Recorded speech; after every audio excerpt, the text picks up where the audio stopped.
love is. It makes you feel hot, hot, hot, hot, hot, hot, hot, hot, hot. It makes you feel so hot. Oh, That's not how the song went at all. Oh, it's so. Oh man, it's so hot. Oh, everybody here is super hot, and we're feeling the heat Feeling hot. from their Hey, we're live. extreme hotness. We everybody. are live. Oh, That is correct. That's hot. You know? Yep. Oh my gosh. Finish a line there, Phil? Is that what's going on over there or what? Should not have had this much cocaine before the show. Right. That's not family friendly at all. That's not family friendly radio Ugh. or video. Well, I'm not giving out the cocaine. Well, In fact, you know what? I dare say I'm doing the world a favor by making sure there is less cocaine for other people to get. Yeah, if Keith Richards didn't exist, I would agree with you. Well, wow, you know. Wow. Oh, man. Hello and welcome to episode 720. I should restart that. Yeah. Yeah, that was Hello pretty and welcome awful. to episode 720 of the Player One podcast for Tuesday, August 25th, 2020. I'm your host, Chris Johnston, and with me as always from Canada is Mr. Greg Seward. Yellow. How's it going there, sir? It's going fine. Thanks for asking. Yeah, hey, no Softly problem. nice of you to ask. Every week, sir, every week. And joining me from the great state of Washington, Mr. Phil Theobald. Skate or die, dudes. 720 Skate or degrees. die. Yeah. Atari Fahrenheit or Celsius? classic skateboarding action. I played a sucked fair at that bit game. of 720 in the arcade, and I also sucked at Oh, that game. was I anyone just- actually good at that terrible. game? I don't know, but I I'm didn't know sure them. there are people that are good at it. I but didn't think being good at 720 degrees was actually a thing people were. Wasn't it? It was the arcade stick was at a particular angle too. You had to wasn't it angled and you I circled it around? don't know that I ever played it in the arcade. I've only ever Really? played Oh. emulated versions really? of it on consoles. Huh. Well, it was like a joystick at an angle that only went in an angle in a circle. I'm, Oh, like you a know what? dial, you mean? Yeah, not a dial. It was a joystick that just went around like a crank or something. Not really Right, a I'm gonna crank. go look You this up kind of now. go around like a crank. Yeah, I really. am a crank. Yeah. You're right. Yeah, you spent the past 20 years going around like a crank.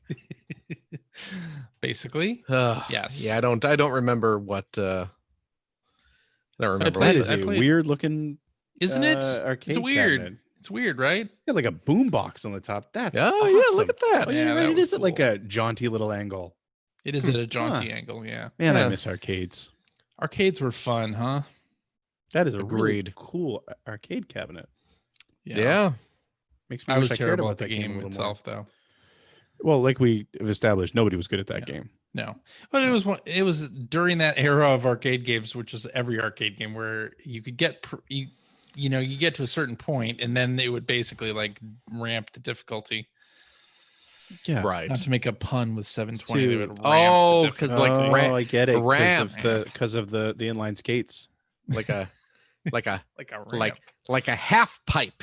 like one of them half pipes. Like doing an ollie. yeah. Did you ever do an ollie? Either are you guys into the Tony Hawk 1 and 2 stuff that I was after the fact. I didn't get into it when Tony Hawk came out, but then right. I was when I got to Ziff Davis was sort of right when when Tony Hawk 2 craze was really And then Tony Hawk 2 just in kept coming full out on every swing. single platform. Exactly. And then, it was on the Dreamcast and then Tony Hawk 3 came out. We did a cover and Well, it was on the Tatanega- Xbox, and then there's Tatanega GameCube tried to kill game. himself on Tony Hawk's half pipe and Oh, right.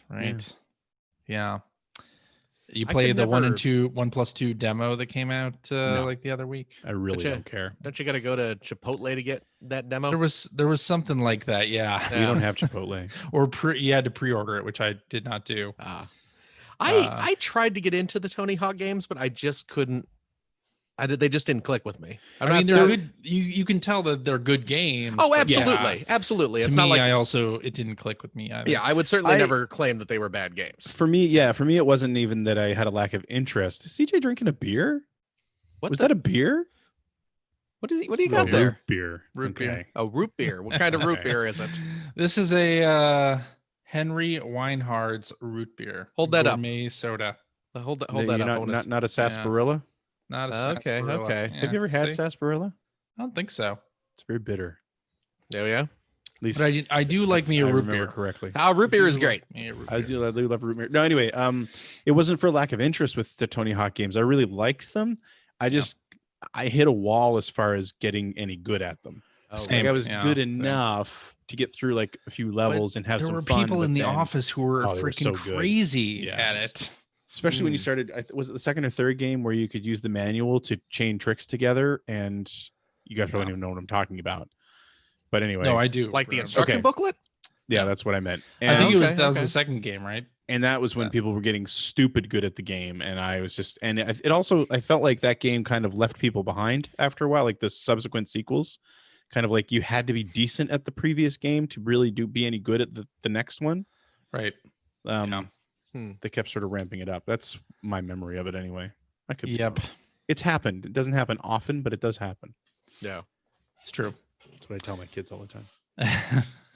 Greg, I wanted to congratulate you first of all on the release of your laser active video, which thank by the you. way, I watched all the way through. I I'll have That you is know. a red letter day. I need to see your YouTube watch history You want me to put up the watch for history evidence now? on this. Yeah, because Hold on. I mean, you don't where can actually I- have to.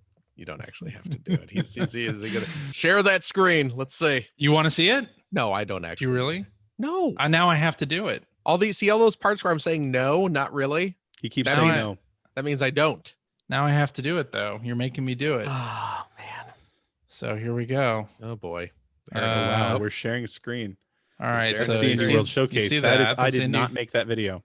Indie Yeah, World that's Showcase. Indie World Showcase. Hold on. Where's my Oh history man, this is here? going to be embarrassing. Oh no, we're gonna see everything CJ's been watching lately Check on those YouTube. tabs. Look at the Sea of Thieves Sea of videos. Thieves! Don't you Oh see my it? God. It's all Sea of Thieves. No. Some trailers. There it is. Suicide right here. Squad. Well, that's awesome. Yeah, Oh, look yeah, at that. the The red little bar is red even line. full. Okay. All the way Red there. bar. All the way. That's a lot of weird Elsa and Spider-Man fight the Joker videos that you've been CJ's watching. like in there. your face. CJ, that's But weird. no. That's weird. Those, Thank like, you. Look at the weird, tabs. What are in the tabs? There's nothing bad in the tabs.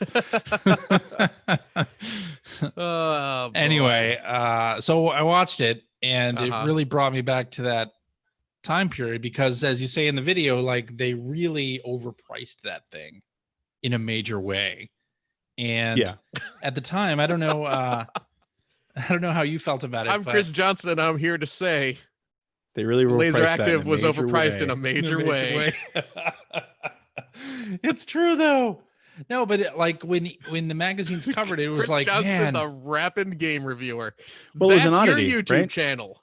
I was so interested in the Laser Active because it's like, oh man, it's one box, so you can get an expansion thing and play all your Sega and TurboGrafx 16 stuff on. Wouldn't that be great? Yeah. But I didn't have a big screen TV, and Laserdisc players in general were expensive Oh anyway, yeah. like way Yeah. overpriced for me. So Yeah. You know what's Yeah. crazy is it wasn't until Pioneer put out like an under $500 Laserdisc player that actually did the flipping thing. Disc Oh, yeah, flipping, yeah. Disc Yeah. flipping. That's when I got into Laserdiscs, when they finally introduced a player that was under. Yeah, that's $500. probably about when I got my Laserdisc player too. I don't think I was ever aware of the Laser Active back when it was new. Anything I knew about it would have been something that was written in EGM. That would have been Yeah. it.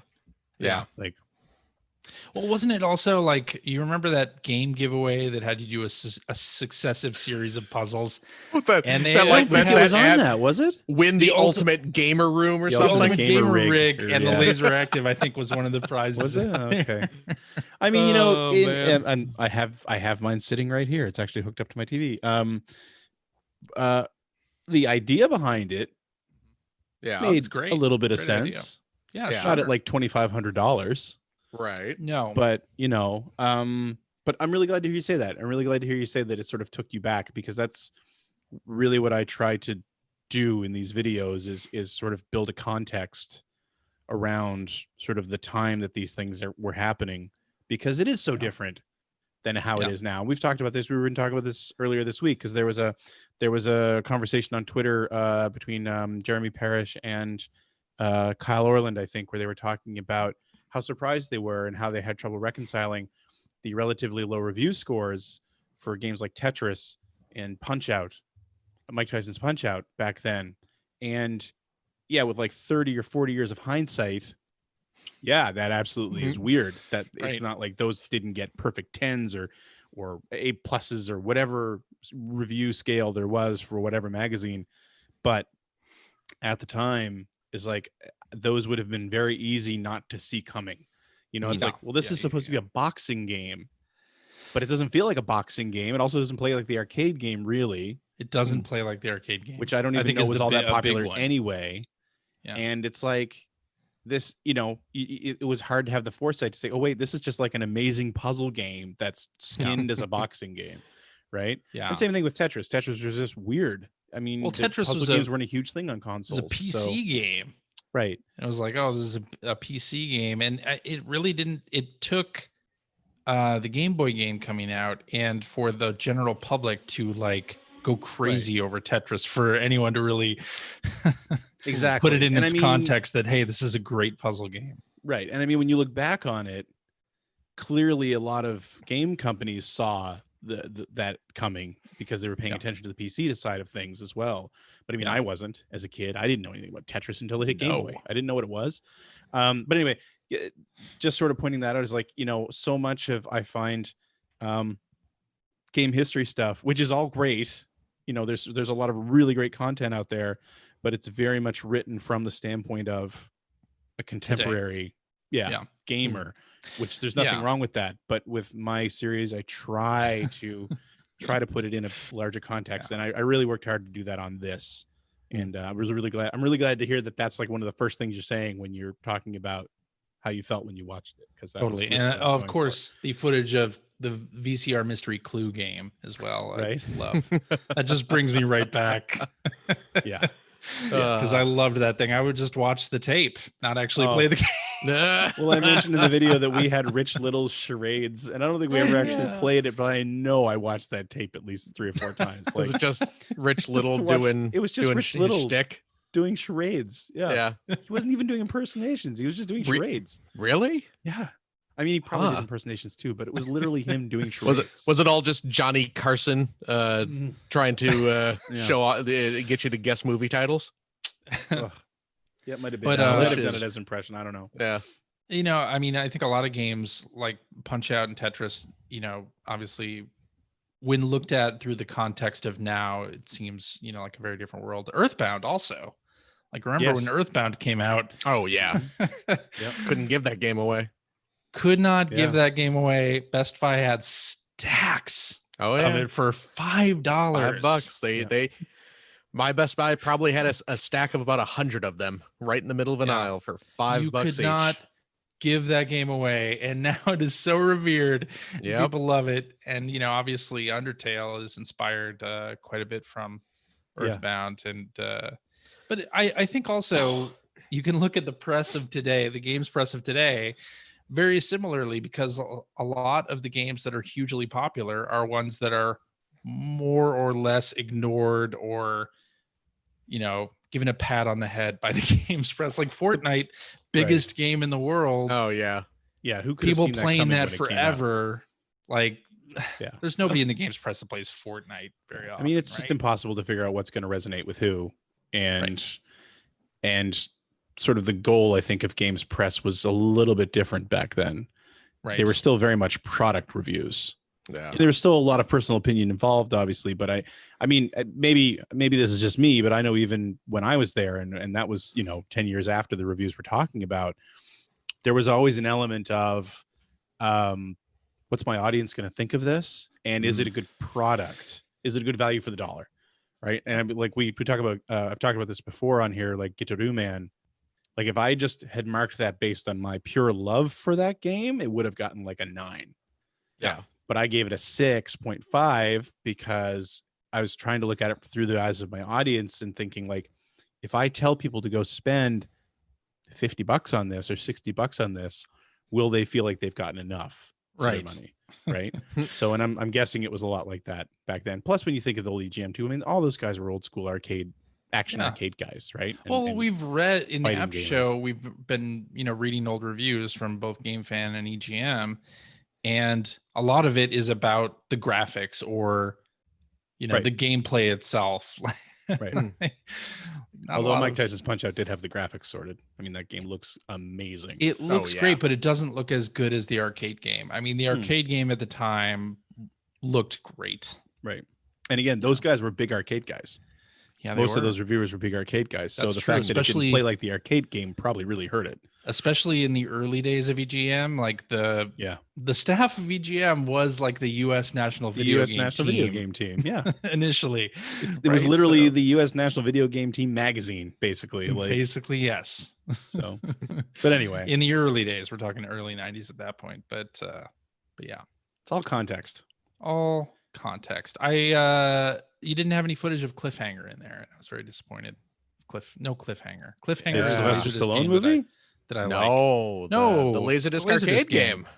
Yeah, I didn't go too heavy into Laserdisc arcade stuff. I could have, which actually for me was kind of a big thing, and I think could be a very interesting series of videos because I know for somebody like me, until like the Sega CD came out, when I thought of Laserdisc arcade games, I thought of Dragon's Lair, Yeah. and Space Ace. Yeah. Right. But other than that, I didn't have. I'm sure I saw other ones, but I didn't have a ton of experience with other ones. Cliffhanger was the one that used footage from Lupin the Third. Lupin the Third. Yeah. Mostly Castle of Cagliostro, but they swiped some bits from other Lupin movies as well. But then it's like when the Sega CD hit and you started getting ports of like Road Avenger and Cobra Command and Time Gal and Revenge of the Ninja. I don't know if Revenge of the Ninja that was an arcade game as well, right? Anyway, at least those ones where it's like, oh wait, there was like a whole cottage industry, especially in Japan, of Laserdisc arcade games. And like, and then when I was actually looking at these, looking at this for this episode, realizing Sega did a lot of these things too. Like, they had some of the earliest Laserdisc arcade games, although they went much more with actual footage as opposed to animation. But still, it's like, wow, there's just a whole slew of these things that came out over there. They were actually a big deal. Yeah. But up until I even discovered that things like Cobra Command and Road Avenger existed, and even when those first came out, I didn't know those were arcade games. I just thought they were games for the Sega CD. Right. So I think it would be really interesting to really dive into that subject because there's a lot to talk about there. It's true. Mm-hmm. I'm and not also going to just do it. But that time in 93, 94, when you had like so many systems coming out on the market and you had the laser active, and then you had, everything using CD-ROM and then DVD. Like, I think you kind of touch on it towards the end where it's just like this amazing intersection of these optical disc technologies happening like within like a 2 or 3 year span, which you think about it now, like video game generations seem to drag on a little bit. You think about, the 7 years that has been between PS4 and now we're talking about PS5, and like a 7 year span during the 90s when we had so many video game systems come out. And that's one of come the out reasons, and die away. And that's one of the reasons why I love that era. Plus, I was the right age. I was in my late teens when all that was happening.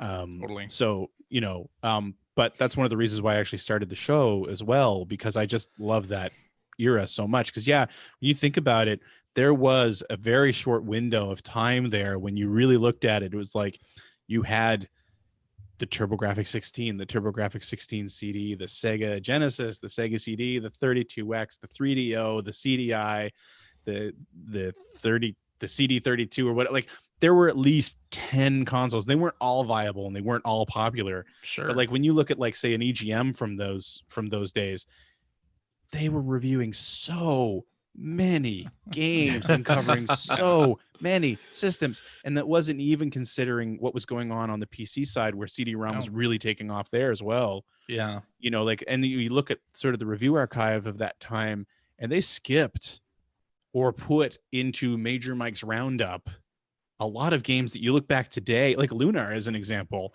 Lunar, you know, Sega CD game, pretty big game, pretty well loved, pretty well remembered. It got like a Major Mike review. That's what it was. It was like a 3-sentence review. Jeez. But I mean, they were so inundated with games, but it was such a cool time. Yeah, Jaguar CD. It was just, you know, plus you had a lot of handhelds out there at the same time. So it was a really cool time and an expensive time. Yeah. To be in video games if you wanted to try everything, which I couldn't, which most of us couldn't. Yeah. But that was the whole reason I even started that show. So that's one of the reasons I jumped forward there, was because I wanted to get this done while I had access to everything. Yeah. But yeah. And there was one shot in your Laser Active video of some executive talking about the laser disc format, and he was holding the disc where like his hands were on top of the thing. He wasn't holding it at the sides, and it was my OCD, just like, oh man, you're fingerprinting up that disc. Well, you know, one of the funny things is though, and when I went back and looked at this, or when I was doing the research for this, that was actually a big selling point for Laserdisc. Was that you could handle them like that and it wouldn't ruin them. But still, I would never do that. No, I know. Even when I had a Laserdisc player, I would always just touch it by the side. But they were like marketed as like nigh indestructible, because you couldn't ruin them by playing them like you could with a VCR tape.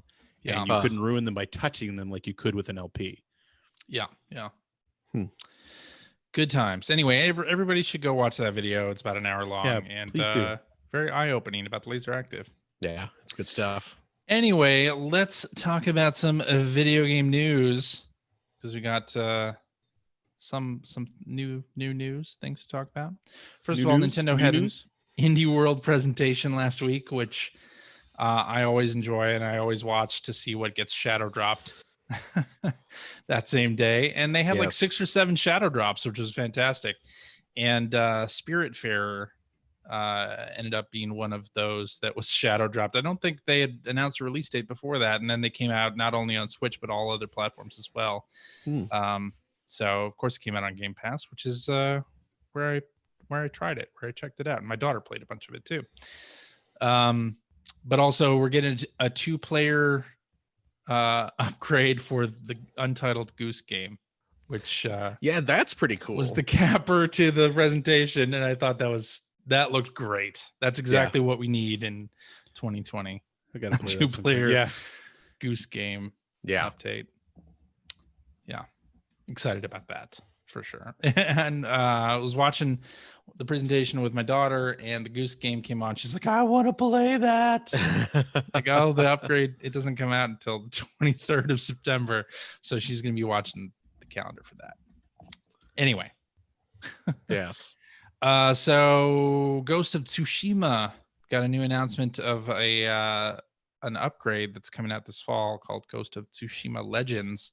It is a multiplayer focused, more fantastical game upgrade to Ghost of Tsushima. So it's got co-op story missions completely separate from the main game, and then you can do like up to four player co-op wave battles. And at some point, they're even going to introduce a raid that you can do with 4 people, which is pretty interesting little thing there. Finding a way to extend the life of a single player story game by doing like a completely separate multiplayer focused side game. Pretty interesting. I will probably never play it that way. But I am looking forward to playing the single player mode. Yeah, I'll have to play that at some point. Yeah, I'm still kind of playing it. I may have dropped off Ghost of Tsushima, but I'd like to go back to it. But I had fun with what I have played of it. Yeah. Anyway, Sony has debuted their first PS5 commercial. Don't know if you guys saw this. It is a live action representation of the things you'll be feeling when you play the PS5. It doesn't show any gameplay. Yeah. It's just an actress like reacting to various things as if she could feel things through the controller and hear things through the 3D sound. Like it's a very sort of hype piece. Like remember the dancing baby? Oh, I remember the dancing baby. Sort of thing. From Ally McBeal? No. Wow, that's a deep From cut. the PS3 era. Remember the thing? Anyway. But Phil was too busy working his second job to afford a PS3. Yeah, it's a cool looking I had to earn my money, man. Get my cool system. looking ad, kind of hypes up the platform, but it doesn't actually show any gameplay. So I don't know. And then hey, we got a bunch of stuff from DC Fandom, including a trailer of Gotham Knights From WB Montreal. Montreal's new game. Yep. Looks and a awesome. Suicide Squad Kill the Justice League trailer as well, which is that one. That looked pretty good too. That looked great too. Yeah, it's a ways off. It's 2022 release. Yeah. So we have a bit of a wait for that. That's the Rocksteady game, the Suicide Squad game. Right. And I kind of got Sunset Overdrive vibes from it a little. Yeah, I could see that. A little bit. Yeah. It looks great though. I don't know anything about the game, what the ultimate gameplay is going to be. I'm wondering if it's going to be like a 4-player co-op type deal. That's what it sounds like. Sounds like that. Apparently, if you play it single player, you'll have bots running around with you. So, yeah. And then Gotham Knights, they showed off a cinematic trailer and then also did a gameplay walkthrough about 5 to 7 minutes. I didn't watch that. It looks great. The trailer looks fantastic. Really good. Trailer looks fantastic. I thought the gameplay walkthrough was even better. Yeah. Than that. I'll have to look at that. Like it just especially contrasted with the Avengers. Like I couldn't help but think like, wow, these characters look great. Mm-hmm. They look like I would think comic book characters would look in a video game. Like they look good, and everything that's happening is like a really cool set piece. And it just looks more cohesive of a game than I'd seen from the Avengers. But of course, I haven't played any of that. So yeah, I'm curious to hear what the Avengers plays like as a single player. I read a couple of tweets from people who are playing multiplayer, and it sounds like when everything's firing, it's great. Yeah. But that's probably not the way I'll be playing it most of the time. And that, like I said, that beta really turned me off on it. Well, that it crashed. The crash didn't bother me too much. It's a beta. I don't care about that. It was the gameplay that I didn't like. So, well, Gotham Knights is like you can play it entirely in co-op. Sounds like. Yeah, that's what I figured. Yeah. Neat. Looks pretty good. I am not huge into the comic book movies or superhero stuff, but I thought it looked great. I was watching the Zack Snyder cut trailer. Oh yeah, I saw that as well. Although, okay, Phil, maybe did you have the same experience?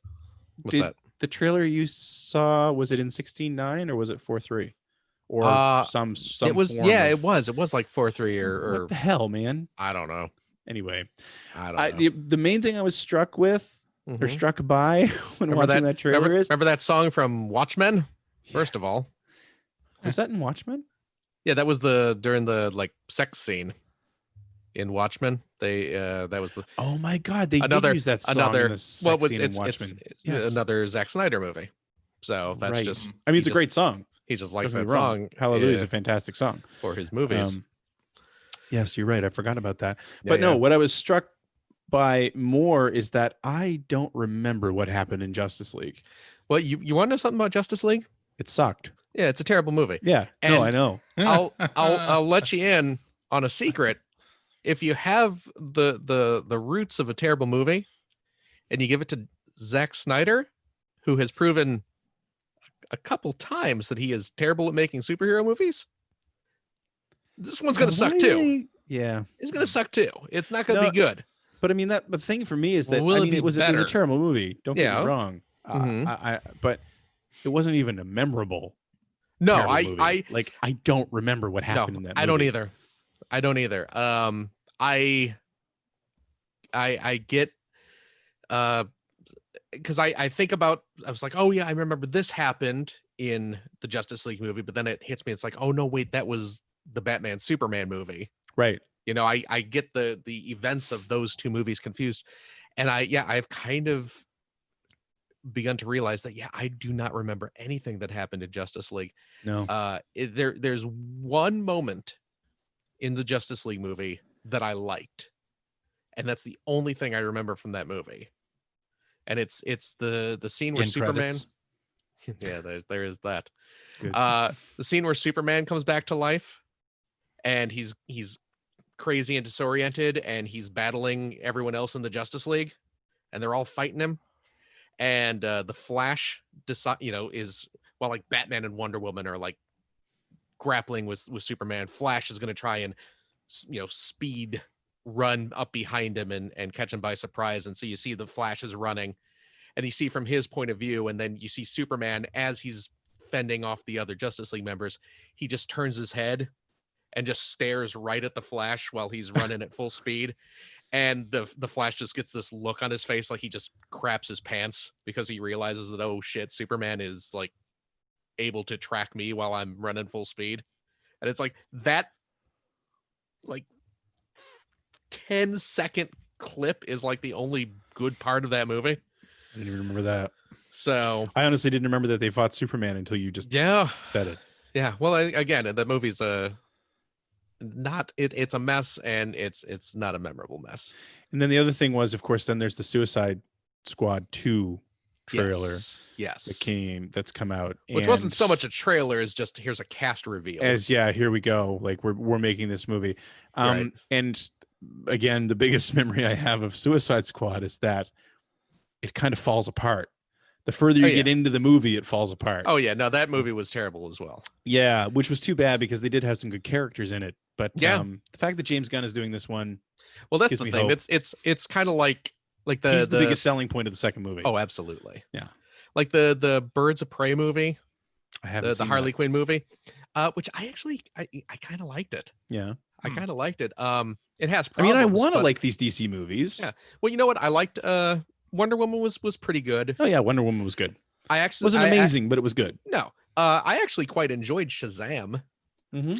I enjoyed Shazam. Yes, me too. A lot too. I had fun with that movie. Yeah, and Aquaman is really stupid.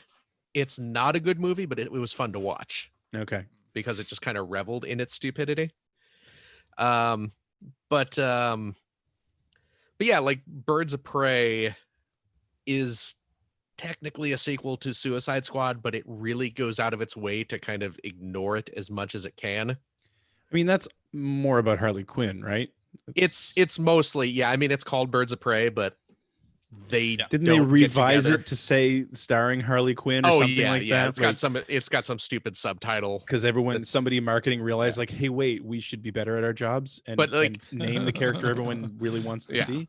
Well, the characters don't all kind of get together to fight until like the last 10 minutes of the movie, basically. Sure. So before that, it's all Harley Quinn, but they really stretch it to try and just kind of go, yeah, this takes place in Suicide Squad universe, but also don't really think about that movie. Let's Jared Leto, that happened. Don't worry about him. We don't have to worry about him. Tron movie, and I know that's really happy about that. What a monkey paw, huh? New Tron. We get a new Tron movie? Yes. Jared Leto. Starring Jared Leto. Okay. Maybe the soundtrack will be good. Wasn't he in Requiem for a Dream? Was he? And he was in Blade Runner 2049. Yeah, he was in Blade Runner 20. Which you know what? That's another movie that I liked, but I couldn't tell you what happened in Blade Runner 2049. Oh, me neither. Yeah. I liked it a lot. Watched it once. I'll never watch it again. I enjoyed it. Yeah. I will watch it again. Yeah. But now the original Blade Runner, I could probably recite. But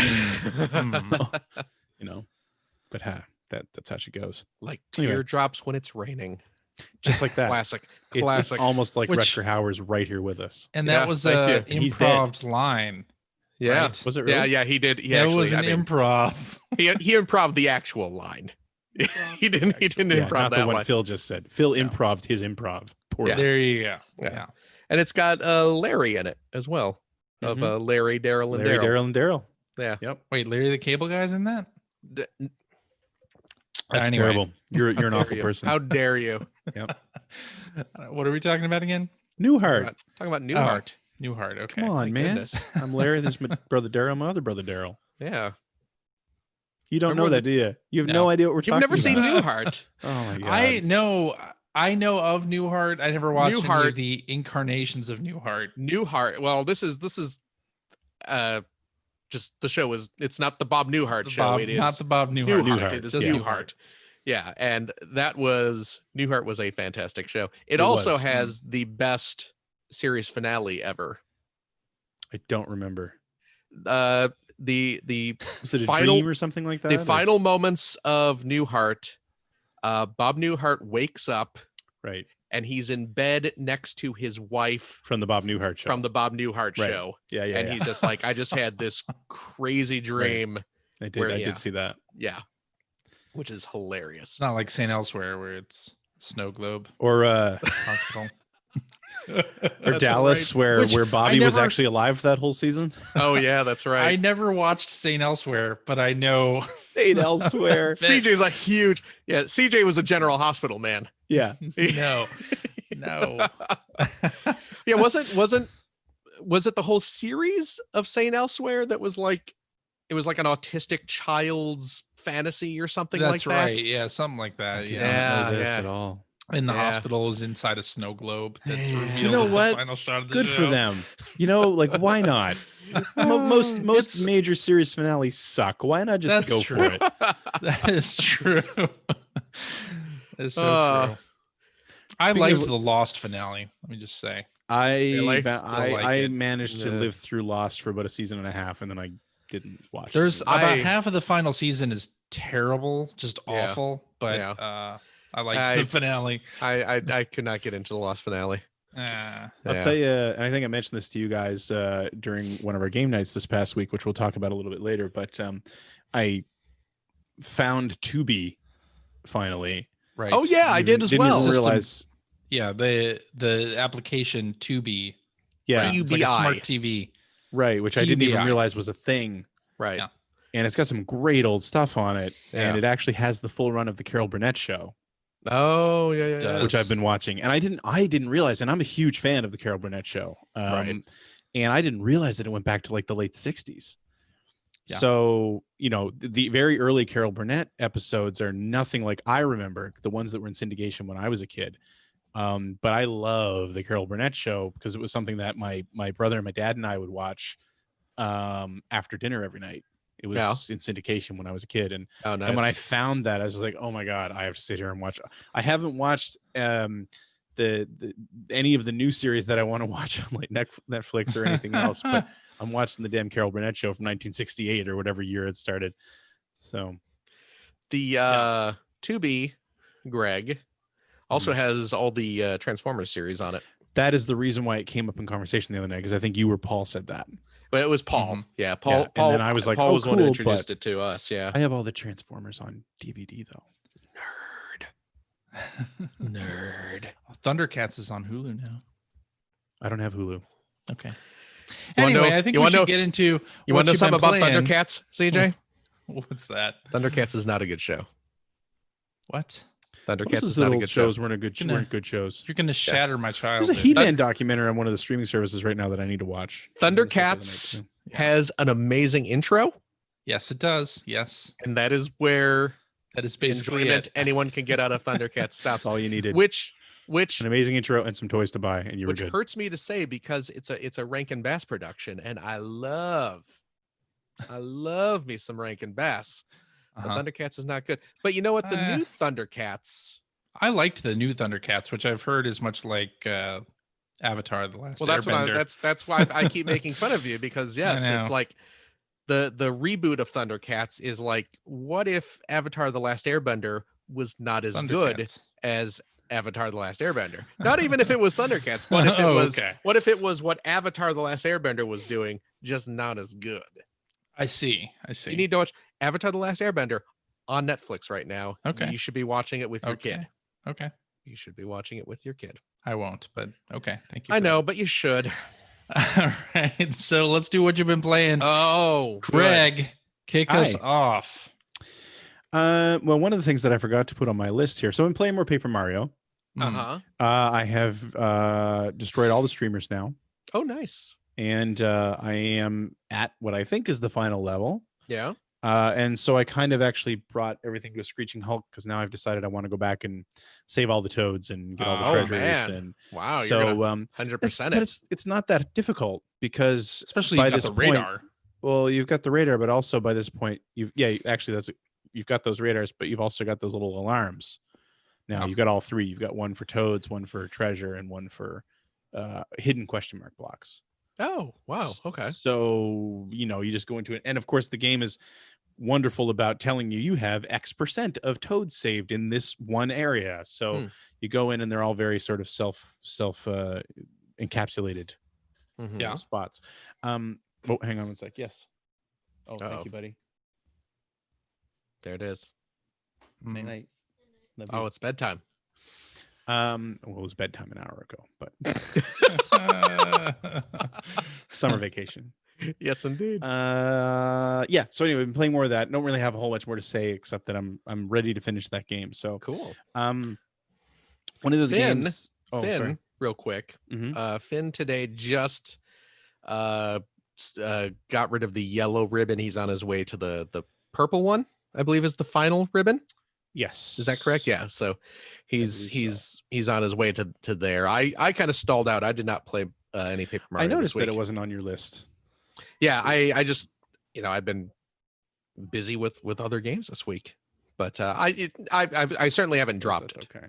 Certainly haven't dropped it because it's a fantastic game. I'm really enjoying it still, but yeah, I got to get back into it. Yeah, I'm hoping that we're like I said, I'm near the end because Mhm. I love it and I'm not losing interest in it, but I also want to play other games, so I want to finish this one out. Right. The other thing that I mentioned that I forgot to put on our outline here, but I'm noticing while I'm looking at my my YouTube channel, is that I almost played through all of Sewer Shark. This past Oh Thursday. yeah. It's a donor request by Scoop Jessica from my Twitch stream. Man, I love Sewer Shark. I really, really, really wish Screaming Villains or whoever would get the rights to do like Yeah. a 25th anniversary of Sewer Shark. Sony probably still has that, the PS5 That's the launch thing. game. They should probably get right on I that. doubt it. That's a killer app. Yeah. They won't. But yeah, or even even if they just took the 3DO version and made it look prettier, because I've never actually played the 3DO version. I forgot There was that a came out in 3DO version. 3DO. And Yeah. the last I checked, now this was a few years ago, but the last I checked, it was one of the more expensive 3DO games. Was that right? Huh. Yeah, I'm not sure if it's rare or what the deal is. I mean, I could be Hmm. wrong, but I just remember going to the Midwest Gaming Classic actually and seeing it there. And Man. compared to other 3DO games, it was fairly expensive. And I remember talking to somebody about it, them saying that yes, this is one of the more expensive 3DO games. Wow. But I almost made it. I almost beat the game. I was so close. I only played it for an hour because that was the night we were all streaming Yeah. as well as a party. But I just couldn't quite. So Boy, close. there's like no copies up Of on Sewer Shark on 3DO. I just looked on eBay. There is someone is selling a lot with like half a dozen games. And it's one of them, Oh wow. but it's not, it's just bid. It's not a buy it now. Someone has a buy it now for just the disc for $60. And then like, if you want to buy a copy from like Italy or the UK, there's a couple international sellers. But let's see, completed. What are completed items? I'm busy trying to buy laser active games. So Do you have a 3DO at the moment? I do, but it needs a new laser. It works, Oh, but it doesn't work great. What I'd really like to see is there is an optical drive emulator out there. oh yeah. Or a replacement for a 3DO. Huh. But I haven't. The guy who sells them, Mhm. the website is so shady. So I Oh, look at it really? and just like, I don't know if I wanna but Right. part of me really wants to because I really love the 3DO. I have a weird thing for that system. It's a great system. Yeah, not really. But these are weird words I'm hearing out of everyone's mouth. I have a nostalgia for 3DO. Here's the thing about the 3DO. I hated it when it was full price, and then it dropped to like $349, and I bought one, and I thought it was great. It's got some real gems. Its library has some, and actually, like going back to that episode, the Laser Active episode. It's one of the systems that it was announced at the same time as the Laser Active. Came out the same year, and when you compare it to like the CDI and the Laser Active and the CD32 and all those things, it definitely much has. better. It stands head and shoulders above all of them. Absolutely. It's got a lot of crap, but like it's got Wing Commander games, and it's got Road Rash and Need for Speed and Samurai Showdown and Great Super Street Fighter 2 Turbo, and yeah, it has Return Fire. Has Return Fire. Has Return Fire. So it's got some fancy. And even stuff like Gex and Solar Eclipse, like they're not bad. No, they're not bad at all. So it had a good library. Last time I played FIFA was on the 3DO. It had FIFA. FIFA was a good game. It had Madden as well. It did, yeah. Oh yeah. Anyway, yes. I forget what I was going to say. Anyway, I was playing Sewer Shark. But of course, the other thing that the other games that we all played, because we all got together with Paul Mattingly of Matt and Mattingly's Ice Cream Social this past week, and had a 2 or 3 hour, I think it's 3 hours, where the four of us were playing a couple of games and streaming them, which you can actually find our Twitch archives of these on my YouTube channel right now, youtube.com/Seward. It's easy to find. We played Fall Guys. Yes. Yep. Which I don't normally get into games like that. But boy, was that ever a lot of fun. Yeah, it's a good game. Here's the thing. Yeah, I mean, I think if you had played that game, I think you can enjoy the game under a couple different scenarios. But for us being older, it wouldn't seem like the type of game we would like. But I think you can enjoy it. Like I played it where I passed the controller between Charlotte and myself. Like we would do a round and then just pass the controller and had fun doing that. And then I think the other way it works is online with a group of friends and just laughing about everything that's happening and just having a good time chatting even while playing. And I think that's what we did. We had a good time playing the game, but none of us actually won Fall Guys during that stream. No. Spoiler alert. But we did have a lot of fun. You got especially close. You got really close in that one round. Yeah, it was like third or fourth. Yeah. But to me, it's one of those like social games where the amount of fun you have is probably based on the people that you were playing with. Yeah. Oh, for sure. Yeah, absolutely. But it's more of because it definitely falls in the same genre kind of as, or at least the same genre, I guess, as like Gang Beasts. Yeah. It's not as quappy as Gang Beasts, but it still sort of feels like that. And those games don't really resonate with me. But yeah, I had a ton of fun playing it that night. And then of course we all moved on to Star Trek Bridge Crew. Yep. Thankfully with Paul as our captain, because you two are idiots. What are you talking about? You know what I'm talking about. I was doing a great job. Who was shooting at the Kobayashi Maru? That was me. That was CJ. No, I wasn't actually shooting at the Kobayashi Maru. You were just shooting in general, and the Kobayashi Maru happened to get in your way. The mines that were surrounding the area. I was getting them out of the way. But those were the neutral zone. You weren't supposed to blow You know those what, up. though? F your neutral zone. Whoa.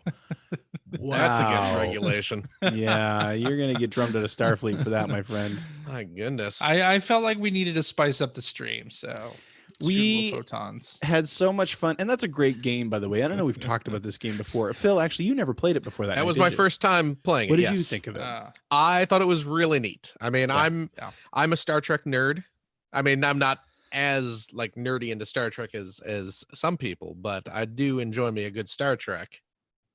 And by the way, a good Star Trek is Deep Space Nine. Amen, brother. It's the best Star Trek. But yeah, it was a lot of fun. I had a lot of fun.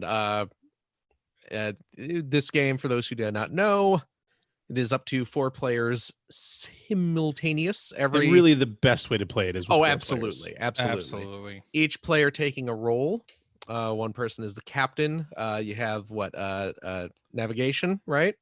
Engineering. Engineering and tactical.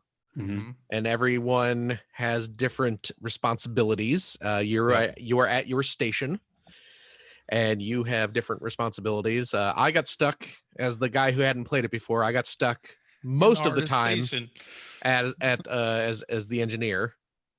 My job was basically where you could do the least damage. Yes.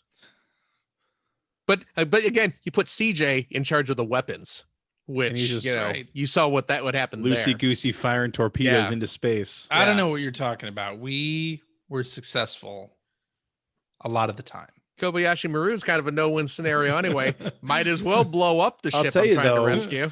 I'll tell you though, Paul's got nerves of steel when it came to the Kobayashi Maru. I would have. Oh yeah. Oh my God. I definitely would have backed off like 2 rounds earlier than he did. Well, we got like 5 or 6 people off that ship. Yeah. That dude. Amazing. Keep in mind, Paul was a professional Klingon. That's true. That's correct. So he knows. It's too bad he didn't speak any Klingon during the stream. Oh, I mean, missed opportunity. His character was not a Klingon. He was role playing. His character was not bilingual. But anyway, it's a really good time. I'm not even speaking as a big Star. I like the movies, some of the movies. Yeah, I wasn't really, a huge Star Trek fan otherwise, but I've been playing this before with CJ and his best friend Mike and our mutual friend Jim. Yeah, obviously, and had a great time. And you can play in VR or not, which is nice. Well, the problem on the PlayStation Store is that it's marked as a VR game, and you might not think that you can play it in standard mode. But when it was originally released, it was VR only, correct? I don't think so. That I know of. I was under the impression that the non-VR mode was patched in at some point. Maybe I'm mistaken, but it's listed on the store as a VR only game. Which I mean, that would explain why it is listed as VR only, because I think at first it might have been. Well, it's frequently discounted on PSN. Yeah, and it's a whole lot of fun, and it's crossplay as well. So if you have a friend that has it on the Vive or on Steam, you can play it against that's cool. PlayStation players, which is awesome. Yeah. So but it's a fun time. So, and of course, again, if you're with a crew, I mean, if you want to take it really seriously, that's a way to go. Yeah. Paul was taking it very seriously for a lot of the stream. Yeah. CJ was firing at random people. Yeah. I was just doing my best trying to learn how to play. So I thought I did, again, engineer, you're not really doing too much. You're rerouting power, take engine power down, throw it into shields, or you're initiating repairs throughout the ship. By the end of the night, I couldn't even talk. I was laughing so hard. So we were just having such stupid fun with it. It was great. And I still, for me, the moment, and you can find this on the live stream archive, is when we decided to play. So you're normally playing, it takes place in the Abrams verse, right? Yes. The ship that you're on by default, it's not the Enterprise, but it looks like a ship from the Abrams verse. Right. But then there's also DLC that allows you to play next gen, right? Which is pretty cool. Although I've always been kind of sad about the fact that the bridge is extremely empty in that version. Yeah. Like I was standing up in back where Worf, because I was manning the weapons in that scenario, and where Worf would normally stand during the series, and there was nobody up there. I was the only person up there. Oh, really?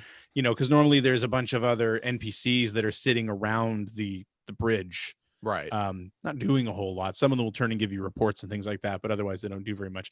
But anyway, then there's another set of missions where you can play as the original original Enterprise bridge. The Kirk from era. Like the what it was the 60s? Yeah. And of course you're literally just looking at a console, like 16 buttons. Yeah. That are all different colors, have no labels. They just look like glowing gumdrops. They just look like glowing gumdrops. Yeah. And you don't know what any of it. Now you can turn on. There's an overlay you can turn on with like labels pointing to all the different things. But even with all the labels, it's still like hard to tell what you're doing. It's hard to. Well, that's the thing too. Is like the default ship is pretty well labeled. Like I could easily figure out where things were and what I was doing. But even going to like the next gen ship, I was at a loss. I was like, I do not know how to initiate repairs. I cannot figure out how to divert power. So I was having a lot of trouble with that. Well, I mean, the other thing is too, excuse me, in the original Enterprise and in the default when I was playing as navigation both times. Yeah. And so in the default setting, you've got your own screen readout that you have control over. And like when you're piloting the ship, your acceleration, deceleration, and your movement is analog, right? Like you've got a fair amount of control. In the original Enterprise, none of us had our own screens, I don't think. Maybe you did, Phil. But I did, yeah. None of the rest of us had our own screens. And so when you need to change something, it takes over the main viewport.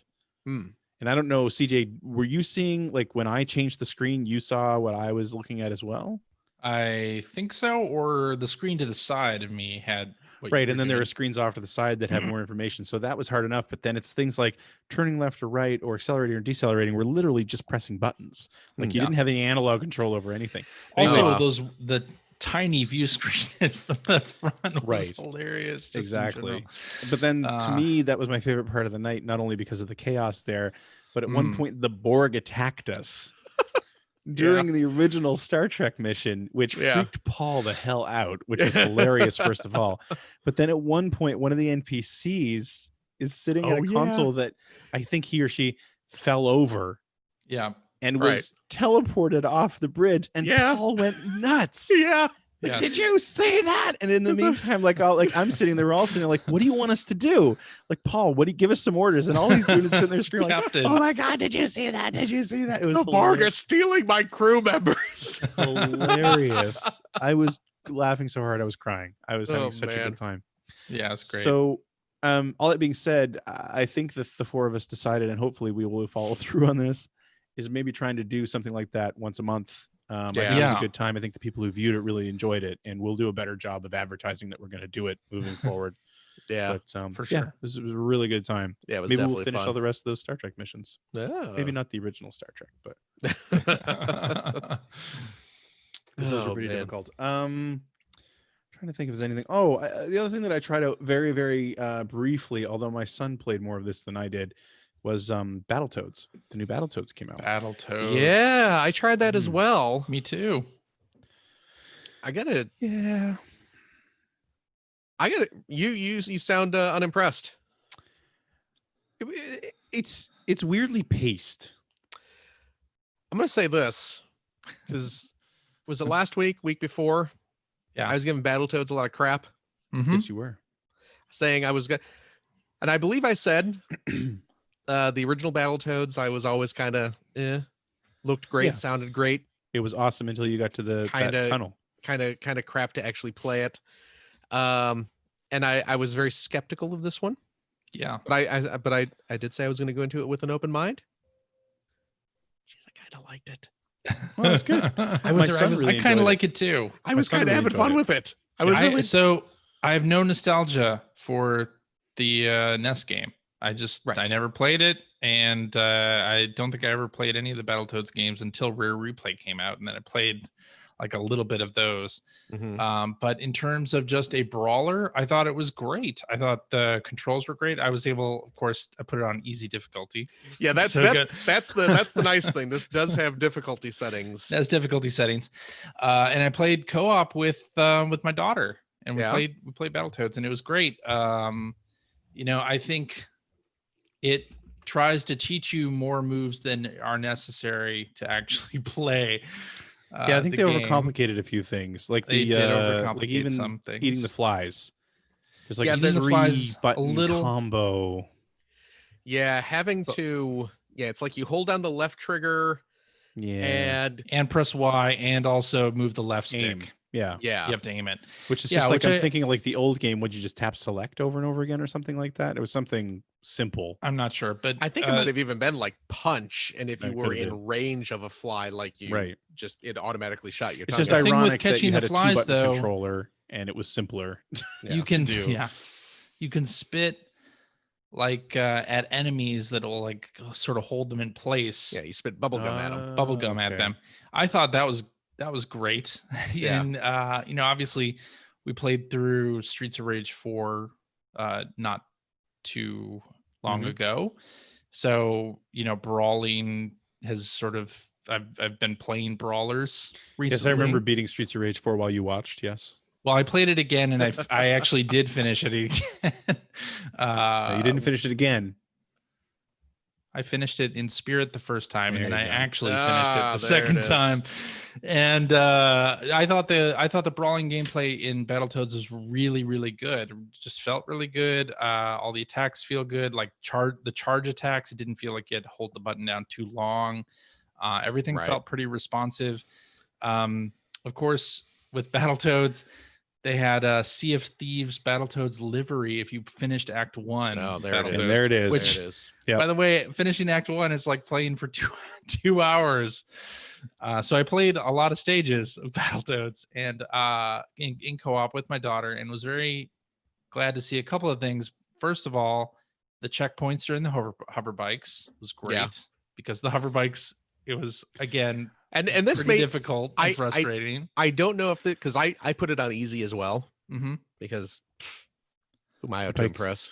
Yeah. Right. But at least in the easy mode, they are super generous. And well, first of Yes. all, I think I died twice. on I the died hover more bikes. than twice, but Oh, really? Well, you're also terrible at video games. Well, you were just waiting for But- your chance to play Sea of Thieves. So Yeah. right. But they are super generous with the checkpoints. Yes, and And- also the health. Yeah, lot well, of items. the like when you're in the brawling stages, like whenever you defeat a group of enemies, just like a swarm of flies comes out and you can just get yourself back to full health. Yep. But But you were- also, yes. there are mini games like a sort of hacking mini game where if you do it in Right. co-op, both players have to do it. Oh, really? So, Ugh. so we at first tried to do that. It Yeah. was not working. Like it was Yeah, too that hard would be- for Charlotte to do. That would be tough with a little kid. Yeah. Yeah. Luckily, you can bypass that. Just hold down the X button and it auto plays that, and you don't have to do it, which was nice. Nice. And then they have other hacking mini games that you do have to do that were okay, that were fine. And Charlotte actually got some of the puzzles herself, so that was Oh, fantastic. good. I totally had a back in my day moment when my son was Toad playing and he Totally. I got it. and he got to the hover bike scene yeah. because I was watching him and he wasn't having any trouble with it at all. Yeah. And because it's obviously it's 3D, it doesn't really move that fast. Right. And I said, hey, this is here because of it's an homage to probably the point that almost everybody stopped playing. Right. In the old NES game. And he's like, oh, is that section here? I was like, let me tell you about difficult. Like this is a cakewalk. And then, it's like back in my day. But yeah, it was just I saw it. I was like, oh, that's pretty cool. But yeah, it's like it doesn't really hold a candle to Yeah. the stupid amount of speed and how hard it was to Yeah. get through that Yeah. stage. But no, he really ended up enjoying it. I literally played it for like 10 minutes. I played it to Okay. the first boss. Okay. And Oh, like my only real takeaway was the dialogue had me groaning more than anything else. See, And- I liked the But dialogue. I thought it was say, funny. when I was watching Yeah. my son play, or when Yeah. I walked in and he was playing, I was enjoying what was happening a lot more. I mean, it was Yeah, very homage to 90s and 80s Yeah. cartoons in general. Yeah. right? And then but the only other thing for me is that I just found the pacing was but maybe it's because of all the tutorial stuff going on, but I just found That's the pacing probably Yeah. really slow in that It first eases section. up on that. yeah. Well, yeah. later. Once you get through like the first kind of like 2 acts or whatever Okay. it is, I don't know how they divide it up because it's like Right. is it Act 1, Chapter 2, or Chapter 1? I don't But once you get out of like the first kind of like 2 sub areas, the constant tutorial things stop popping up on the screen Yeah, and you can it just stops. go. Okay. But yeah, I was enjoying the animation. It I looks thought- good. Yeah, It looks really good. Actually, It does look good. I thought the cutscenes were funny. I liked the characterization of the toads as just, Yeah. the kind of like washed up video game stars and cartoon superheroes that no one cares about or remembers, and they're Yeah. kind of saddened by that, but trying to get back in the spotlight. I was having fun with it. I liked so, it too. I liked it too. I wouldn't have paid $20 for it. no, but you know what? No. I as a free game on Game Pass, yeah, I will probably play through it. I think I might finish it as well. Yeah, Yeah. yeah. It's good. I will happily eat some crow on Battletoads, which, like I said, I was very skeptical about. And I'm surprised they didn't have it in their first party game showcase on it, to be honest, because Yeah, That was weird. it's pretty good. Yeah. So I'm kind of liking Battletoads, so yeah. good on. Is this another Rare game that I like? So Dilala Studios did the game okay, so it in Rare didn't. association with Rare. but Okay, yeah, so they Rare didn't consulted on it. actually. They didn't Rare just actually do the consulted. development. Yet. Okay, maybe And then that a explains bunch why I'm of, enjoying it. A bunch of the writers from Rick and Morty wrote the they dialogue and really? are doing the voices. So Oh, there you go. really? Yeah. Huh. Okay. Interesting. But yeah, Mhm. I'm kind of digging it. I gotta say. Yeah, me too. Me too. Yeah. All right, are we done with That was Greg's? that was me. Okay, Phil. Yeah. I really want to hear about Rogue Legacy 2. Well, you'll hear about Rogue I've heard Legacy some 2 things. in a I've minute. heard some things. Okay. You'll hear about Rogue Legacy 2 in a minute. Okay. You can't I'm gonna- control Phil. Phil does I it guess once. not. I guess Phil's just going to talk about what he's going to talk gonna about. He talk has an about what I'm gonna- order. He's going to go right through. I Okay. want to talk more about TV show season finales and series finales. Let's go back to this. Let's go back I to don't know if that. you remember, there was a show called Sledgehammer. It was a cop parody I show. remember the music video. No, that's a different thing. Okay. That was a great music video though. It was. Yes, it was. No. What I Police want. Squad? What? Police Squad? No, that was that was Jesus. Police Squad. Oh. Police Squad was Police Come Squad. on, That was the man. Leslie Nielsen Leslie Nielsen. Yeah. show, which was great. Which was, of That course, was the funny. show that spawned the Naked Gun movies. That's right. No, Sledgehammer was a different cop parody show that I didn't actually want to talk about it. But Oh, okay. Okay. yeah, I mean, tune in for the after show, Patreon friends. What about the series finale of Manimal? Do you have anything? I on never that? watched. I never watched Manimal. I Never don't know. watched Manimal. I Manimal. never watched Manimal. Although I will say, I tried to rewatch Manimal. I can't believe CJ's actually promoting this I know. whole line of A few years ago, I tried to rewatch it, and the pacing of I tried to hour-long rewatch Manimal. hour-long shows in general from the 80s is Yeah. just Yeah, like, well, that's not good. it's pulling teeth. It's so slow. Anyway. Sledgehammer was kind of like a Dirty Harry parody. He was like the super tough cop who liked going around shooting perps and stuff. Uh-huh. The series finale was him accidentally, I don't really remember, setting off a nuclear bomb that Okay. destroyed the whole city and killed everyone in the show. So, Hmm. but we were On a talking lighter earlier. note, We were talking earlier in this episode about Mike Tyson's Punch Out. Mhm. Much to my surprise, did you see what came? Well, I know you did because I tweeted about it and CJ specifically responded. On the Switch this past week, never heard any scuttlebutt about this coming out, but Arcade Archives Super Punch Out was released yes. Cool. this week. picked Months and it months up. ago. I don't remember exactly when, but Arcade Archives released Punch Out, Yes. the arcade version of Punch Out, which, as we were talking about earlier, is obviously a similar premise and viewpoint and everything, but functionally quite different than the home version of Mike Tyson's Punch Out. But yeah, we just got the sequel, the arcade sequel, Super Punch Out, which it's pretty much just I'm assuming it was sold as a conversion kit I think so. to Punch out more to the arcade characters. Punch-Out. Yeah, because that's all it is. It plays That's it. exactly the same. It's Yeah. just here are some new characters.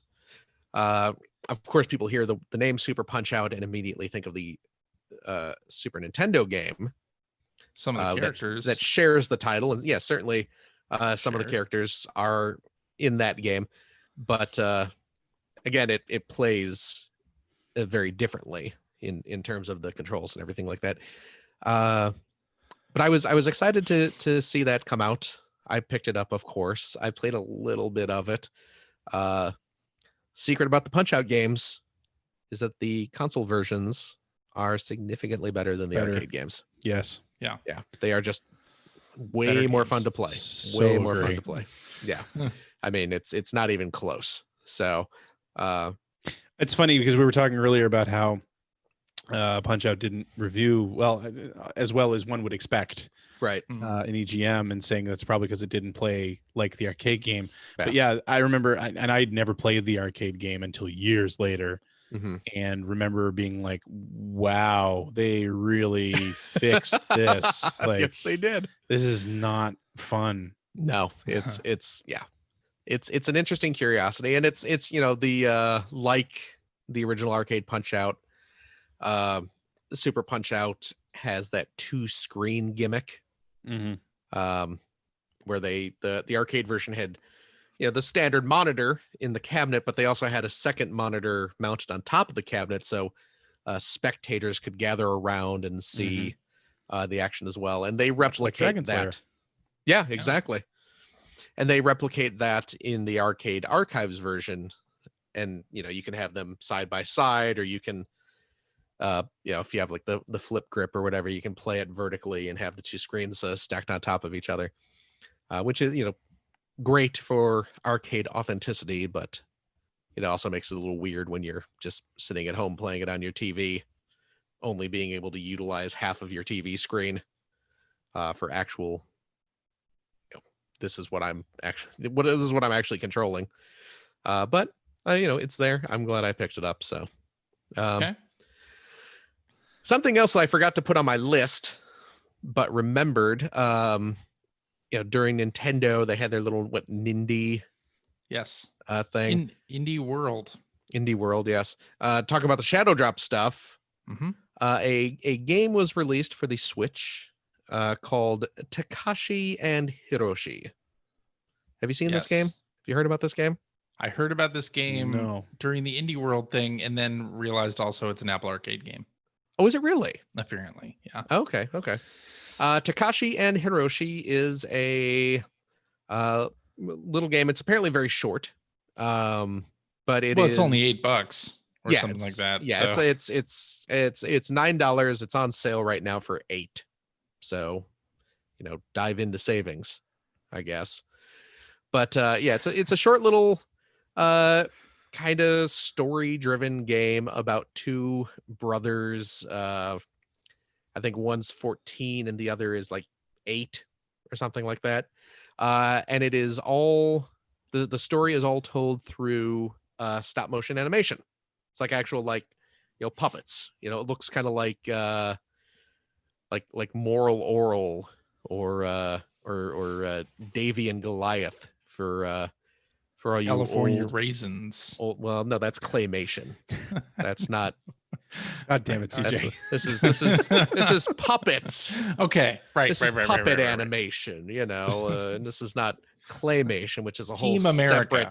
Separate, which is a whole separate animation technique. Well, no, Team America is marionettes. I know. CJ, this is stop motion Listen, if you're not going to take this seriously, going back to the Rankin Bass, think the old Rudolph special. Think those kind of things constantly. But yeah, it's about these two little brothers, and the older brother is an aspiring video game designer, and the younger brother looks up to him and is like, "Ooh, I want to play the games you make." And the way it works, I've only played the first chapter, and I think there's only like 8 chapters or something. You are designing a game for like an iPad device, and you give it to your brother, and kind of the way like the first stage works, you have the story segment where it sets up the characters and everything, but then it switches to within the game that the older brother has created, and you have to essentially plan out how you want your brother to encounter enemies. So you have, it's like, this is the stable of enemies that I have in my little action RPG or whatever. And you choose which characters you want to have him encounter. And the game measures like your brother's stress level and like how much enjoyment he's having. So you have like 5 rounds, and you need to you don't want to put too many difficult enemies at right at the front, because then his stress level gets too high because he's losing the game, and then he's going to lose, and then he's going to be sad. But you also don't want it to be too easy for him to get through, because then he won't it won't be as exciting for him. So you have to balance your brother's gameplay experience so that he has fun with the game, and then you succeed in that mission, and then you go on to the next stage. And I'm sure I'm assuming it mixes things up a little as the chapters progress, but of course at the and it was very cute. It's very charming. I'm gonna play through it because I I've heard it's one of those things. It's like it takes you an hour probably to get through, just to have the cute little charming story. I'm also concerned that it's gonna be one of those games that seems very cute and charming on the surface, but then gets like dark and depressing, because as soon as you finish like that first stage, your little brother's like, "Oh, that was great. I loved it so much." Cough, cough, cough. Oh, I'm sick. And it's like, oh no. They're gonna do this to me. Are they gonna am I gonna be dealing with my dead 8-year-old brother by the end of this game?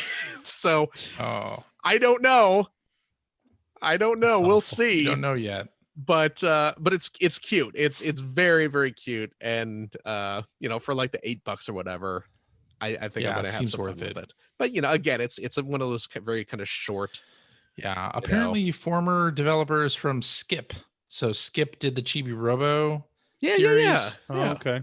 So apparently it's a new company formed out of that. Okay. So, yeah. Nice. Yeah, and like I have weird nostalgia for those kind of like stop motion puppet cartoons and stuff like that. So just like that seeing that style, that kind of visual style in a video game is really neat for me. Totally. Yeah. But of course the big news is one of my favorite games of all time. Is it at the tip top? Is it? It's not my favorite game of all time. That's probably still Mega Man 2. Okay. It will probably continue to be Mega Man 2. But boy, I bet you it's in the top 5. Yeah, I can believe it. Boy, I bet you it's in the top 5. Maybe if you catch me on the right day, it might be in the top 3. I'm talking, of course, about Rogue Legacy. Yes. Y'all have heard me talk about Rogue Legacy many, many times on this show before. I love so many times Rogue Legacy so very much. Holy crap, I love Rogue Legacy. Rogue Legacy 2, the long-awaited, by me at least, sequel, has just entered into early access on Steam. Of course, I bought it immediately. Within about 2 minutes of it becoming available on the Steam service, I picked it up. I think it was $15 as a kind of a discounted.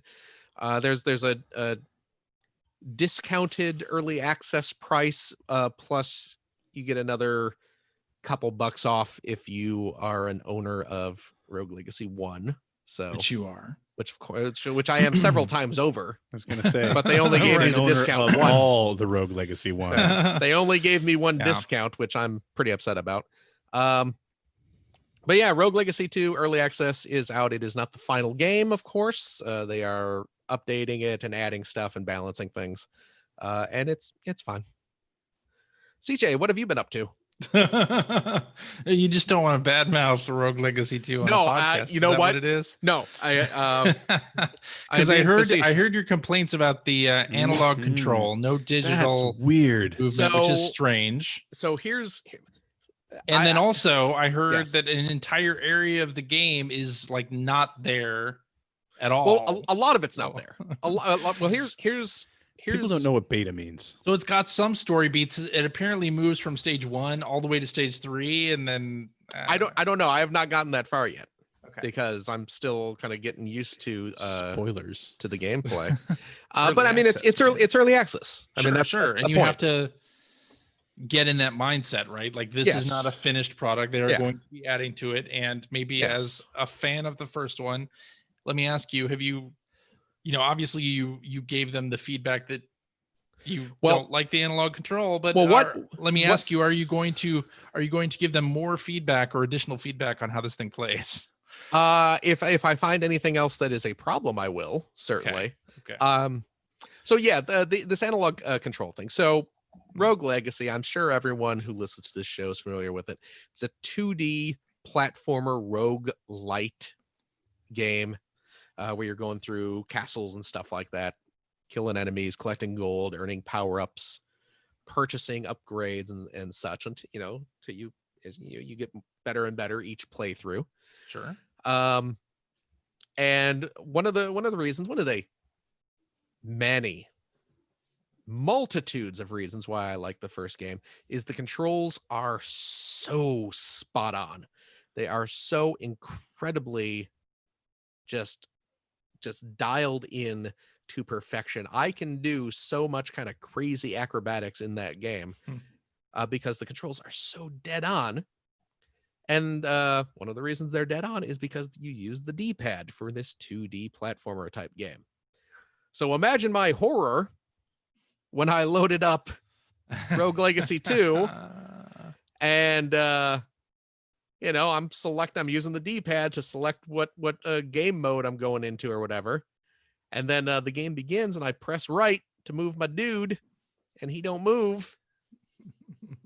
So then I use the analog stick and suddenly that's what's controlling my character. And it's like, oh man, using an analog stick to control a character in a 2D platformer, it's not good. It's bad. It feels mushy. It's like you're wading through oatmeal.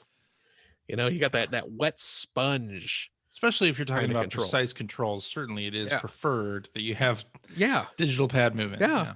And the thing that was throwing me off was like the character, like it responded to the analog controls. If you move the stick just a little bit, my dude starts walking slowly, or if you hit it full steam, then you're running full steam. But it's like at no point in that game do you want to be sneaking around. There's no Right. reason to No reason for it. slowly walk.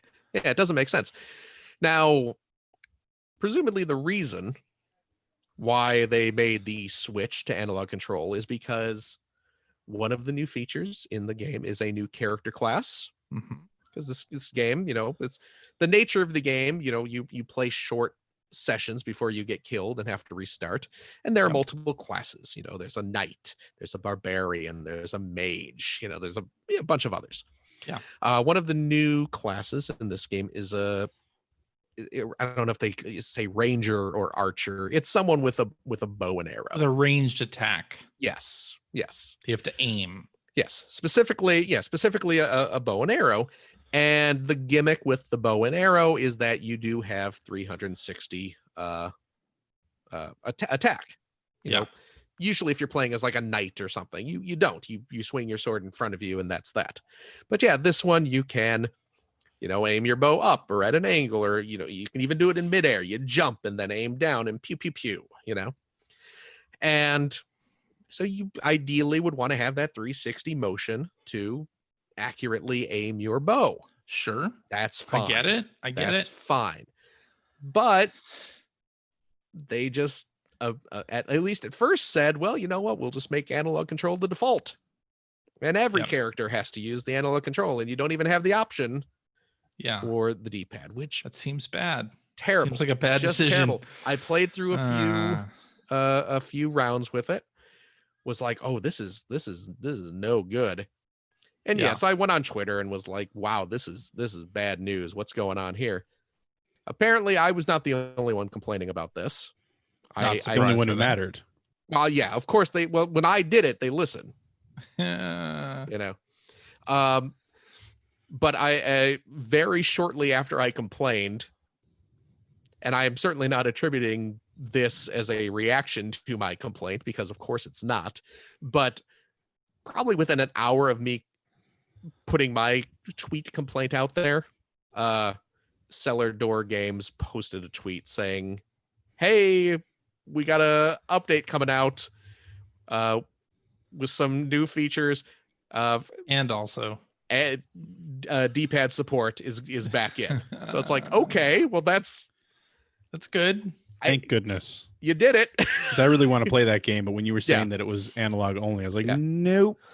And I don't believe I've ever done an early access game before. Okay. Maybe I don't know. I may have done one in the past. This is the only one I remember though, and I wasn't sure like how frequently they update this stuff. Certainly when you launch the game, yeah, when you launch the game, one of the little update windows is like, oh, we're going to be doing a big update in 60 days or something. Sure. And I'm just like, oh crap, is it going to be 2 months before they fix get the D-pad update in? But no, again, it was like a matter of hours after they put out their tweet saying we're going to get D-pad control in the game.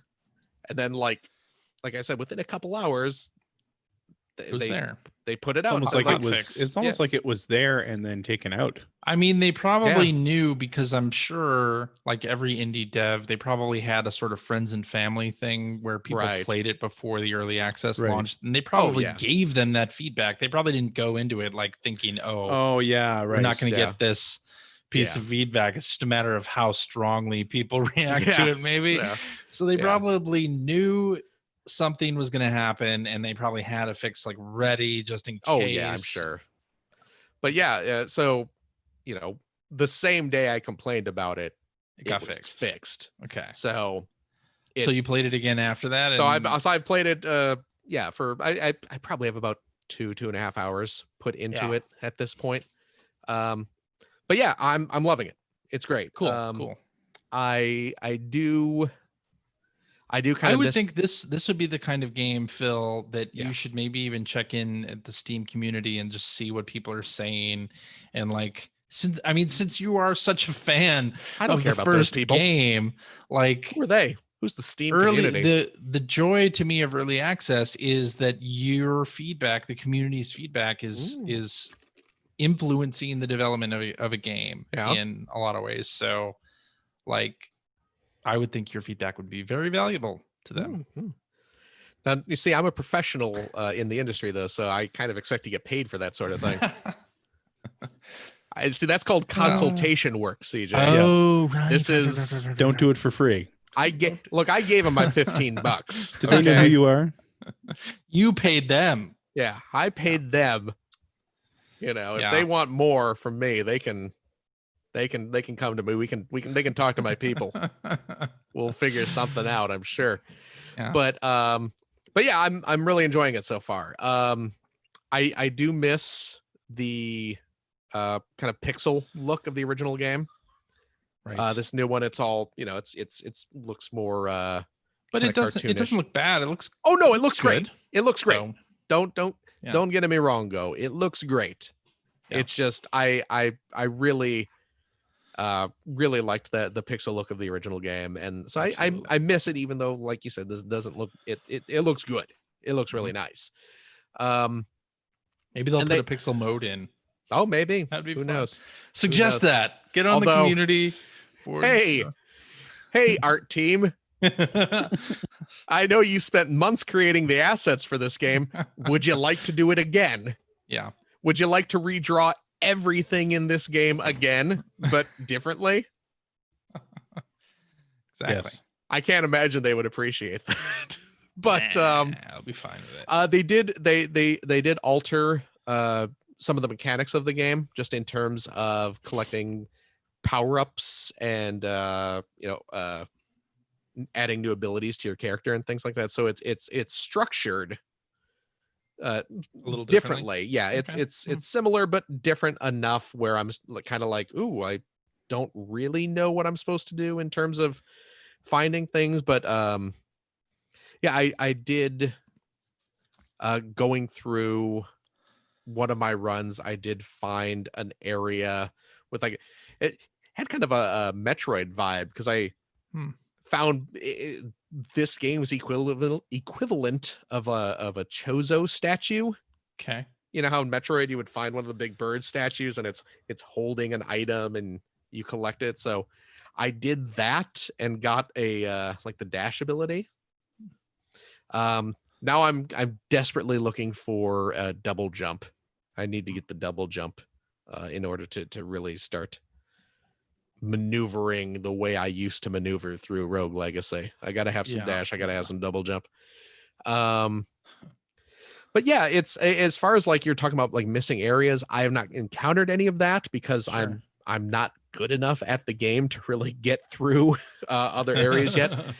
I've found what I'm assuming is a boss chamber that I do not know how to access yet.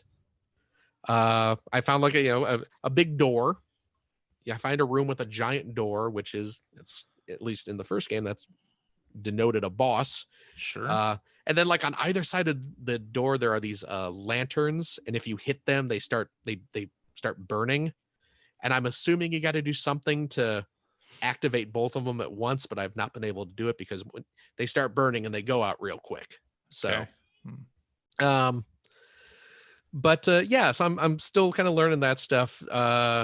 There's the skill tree that you build up as you play through, and that's obviously very truncated from what the final release will be. There are certainly skills that they show them there, but they're X'd out in that these are not active in this build of the game, but please look forward to the future kind of thing. They added in which is a feature I like now, that you can do a downward thrust attack, where if you jump and kind of, you can attack while you're falling, and you'll do like a little spin kind of thing, which you can use to like rebound off of stuff. Okay. So like if you're about to land on an enemy or like a lamppost or something, you can boom, rebound to bounce yourself up higher. And certainly there are levels or areas that are built around repeatedly bouncing yourself off of stuff to reach new heights and things like that. So yeah, they've added some new techniques. They've messed around with it and stuff, but cool. I'm really enjoying it so far. I'm looking forward to future builds that add more, and then obviously I'm looking forward to buying the final version on as many systems as they will allow me to. So yeah, I'm sure it'll be on everything. But yeah, yeah, like I said, I had it. There was a bit of a scare when I first downloaded it, but that got taken care of very quickly, and nice. I'm back in the groove. So back in the groove. Yeah, and that's all I've been playing. Alrighty. Well, first of all, I want to mention. I think I mentioned it before that my daughter was playing Spiritfarer. So, as part of, I guess, xCloud, Microsoft has made some changes to how like parent and child accounts work on the Xbox platform. So like it used to be very similar to the Switch in terms of if you have multiple Xbox consoles, your sort of secondary accounts could only play your primary account's games on your home, like your main console. Yeah. Apparently that's not the case anymore. Secondary accounts can also play on your secondary console as long as your primary account is logged in, and your primary account can be logged into that secondary machine and also playing something on the primary machine. I know this is all very confusing. I'd probably have to draw a diagram to explain it correctly, but that's a pretty big change in how accounts work on Xbox in terms of like if you have multiple machines in your house, or if you were playing like a PC Xbox game versus an Xbox on like an Xbox console. So anyway, very interesting stuff. My daughter able to play Spiritfarer on our secondary machine, which is great. Anyway, I also loaded up Microsoft Flight Simulator, which I'm surprised none of you guys did. Oh, well, it's only on PC, right? Only on PC right now. Yes. I'm not on Game Pass Ultimate. Yeah, same Okay. here. So Game Pass Ultimate. I downloaded it, booted it up. Then it has you download 91 more gigs of stuff. Oh my Good Lord. Oh my goodness. To do the air traffic control. Should have bought the stuff. physical version. Right, exactly. And then I loaded it up, and it lets you use, different control inputs. And I started the first tutorial with controller, and it gave me the controller inputs for the first little part, and then it started telling me like, okay, now to switch control to this, press the descend button. Like, which button on the controller is the descend button? Which one's the any key? So for some reason, the tutorial is not really tailored to controller only play. And I had to like look in the pause menu in the controller configuration to find out which button I wanted me to press during the tutorial, which Fly button is not often what you find, but it looks pretty. Looks very pretty. Fly over Halifax? I did not fly over Halifax. What is wrong with you? I flew over Sedona, Arizona. Why? Yeah, because that's the tutorial area it threw me in. But my computer really started making some fan noise. Dude, I was, like the I said, propeller noise is coming out of my computer, and I thought it was like surround sound. That's immersive. That's intentional. I don't have the Xbox Ultimate or whatever it is, so right. I can't just download the PC version. I was so tempted to just buy it on Steam. Right. Yeah. But also not. I do not have confidence that my computer will be able to run this. Probably not to any sort of playable degree. Probably not. It was very playable on my PC, but mine's, a year or two old at this point. So yeah. Anyway, so I played a little of that, a very little of that. It seems okay. It seems like I'm going to have to use the keyboard in addition to the controller if I want to have any type of success. Well, I mean, that makes sense. It's a flight sim. Yes, it makes sense. A lot of controls in those cockpits. So that's very true. That's very true. But they do have control unlabeled gumdrops where it will automatically do a lot of the things so that you can play on controller only. And I mean, they are doing an Xbox version of this game at some point. So. You need to do all the things setting. Do all the things, yeah. Basically, you can turn different assists on and off, which is kind of nice.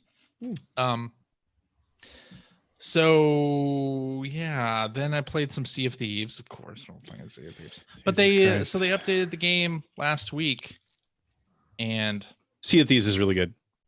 Oh my god, it kills me that when we go to say do an after show where you need those sound effects loaded up, you're not ready.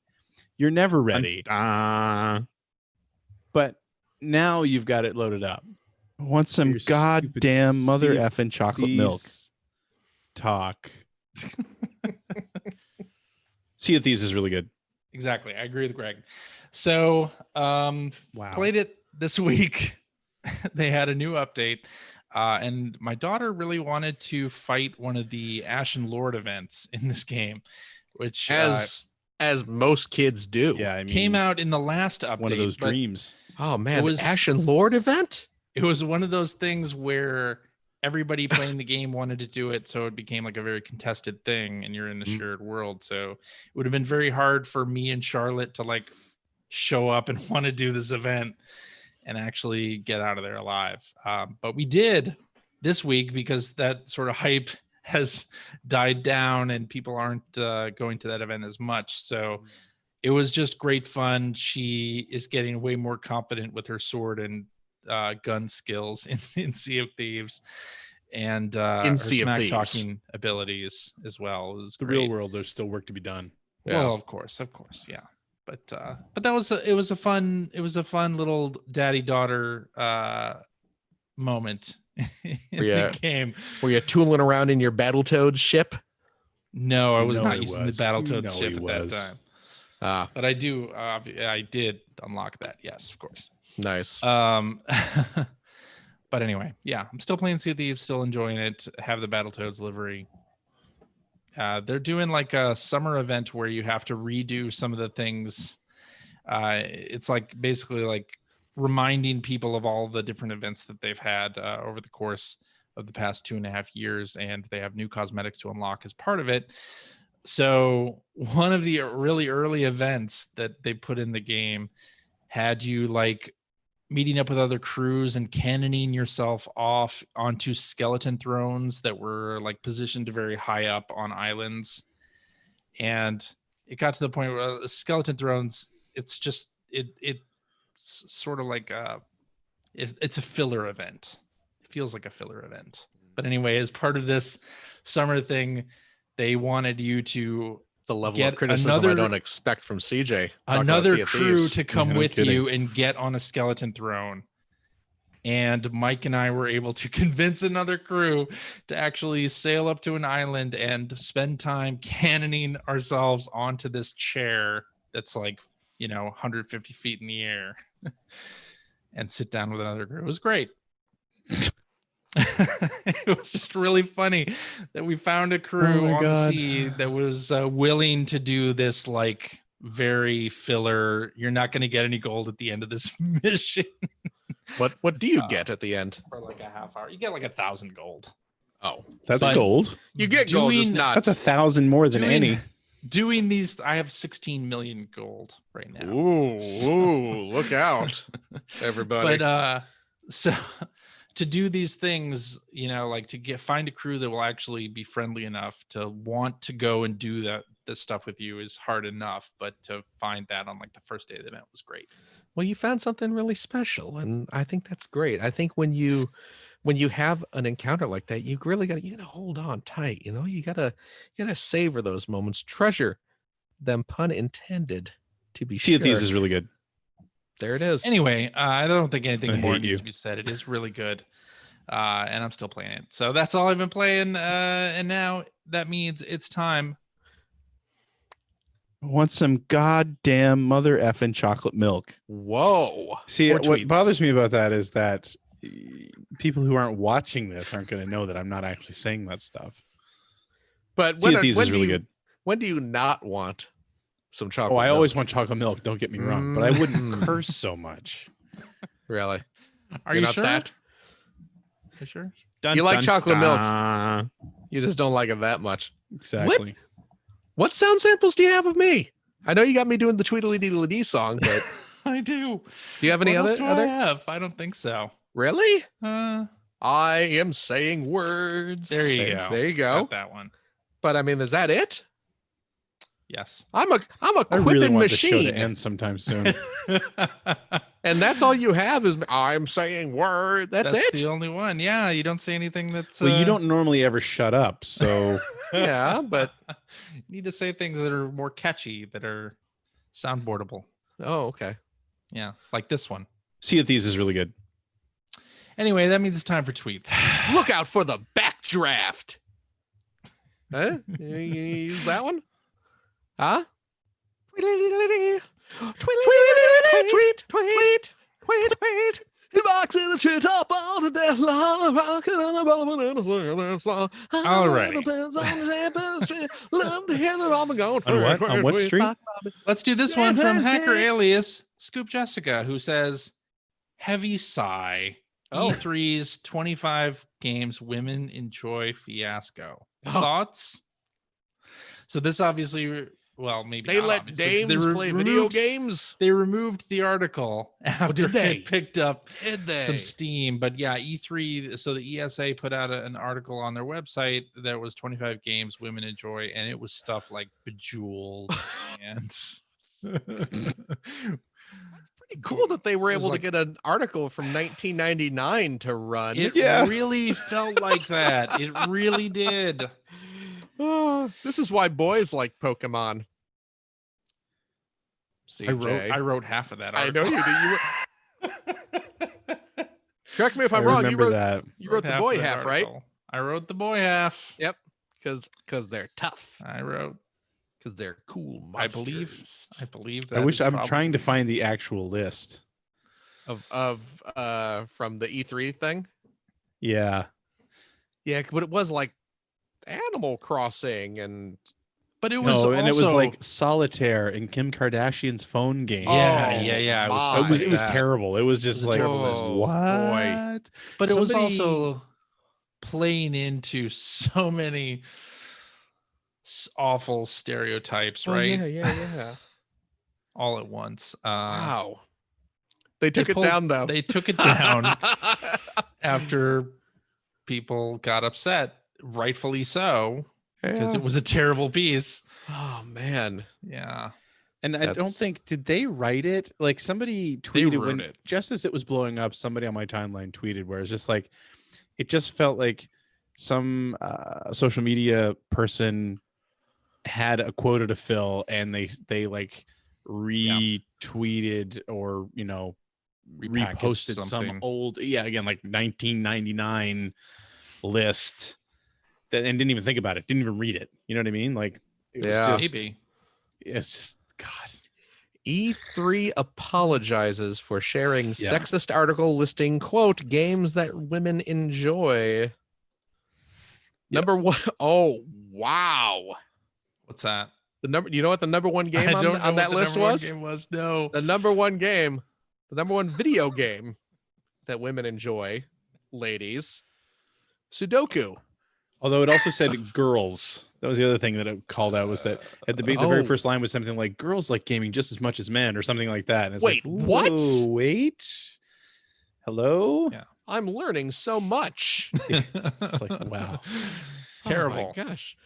I don't know a yeah, whole lot of no. women who like being called girls personally, but No. Followed by I mean- Sayonara Wild Hearts, which is a good game. Which is a good game. Oh my gosh, though, but I'm a boy.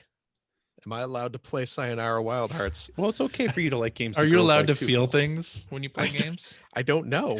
Have Well, feelings? I'll tell you what, depending on how that Hiroshi game goes, maybe I won't want Yeah. to. Is that even Yeah. the name? Did I mangle the name already? Yeah, I but think if you're right, if Takeshi and Hiroshi. Takeshi and Hiroshi, yeah. If that ends with dead little kid, then maybe I don't want to feel things while I play games. Yeah, number I'm reading an article from roguerocket.com, Uh-oh. which is a site that I Exists. don't know what that is, but it was the first thing that popped up when I typed in E3 games women play. Uh-huh. Yeah, number one on the list was Sudoku, followed by Sayonara Wild Hearts and Candy Crush. Candy Crush. Other notable mentions were Animal Crossing, Sims 4, Star Chef, which I'm guessing is a mobile game, Kim Kardashian, Hollywood Adventure, Just Dance, Solitaire, Tetris, and of course Bejeweled Classic. Which you could say that the market for all of those games is primarily women. However, oh no. Oh no. Oh no. The Bejeweled Classic was listed with the line quote, Oh, quoting 'cause the they article like here. Jewelry. Diamonds are a girl's best friend. Oh, there you go. Am I right, ladies? hmm, Gabriel C in the chat says, "Was the article written from the cast of Mad Men?" it does seem that way. Or Apparently the article early was 2000s. the article was written by a woman. Yeah. But then Yeah. again, like remember the Pokemon thing that we were just talking about that I wrote in EGM, why boys like Pokemon, and there was another side that was why girls like Pokemon. That was Well- very similar, also written by a woman, Yeah. and Also, it that was also back when- played into the same stereotypes. That was also Yeah. back when we, as game magazines, were trying really hard to be lad mags. Exactly. I mean, and I really look hard back to at be. that time and just shake my head like, Of course. I can't I believe. mean, what can you do? What can you do? There was one thing that was like, we did an interview with the sexiest gamer alive. Do you remember this? Yeah, It well, was that's how I got my terrible. job But there. anyway, I don't remember being interviewed in EGM. it just did not feel right Yeah. at the time, and it does not feel right looking back at it. Man. Apparently Overwatch was on the list.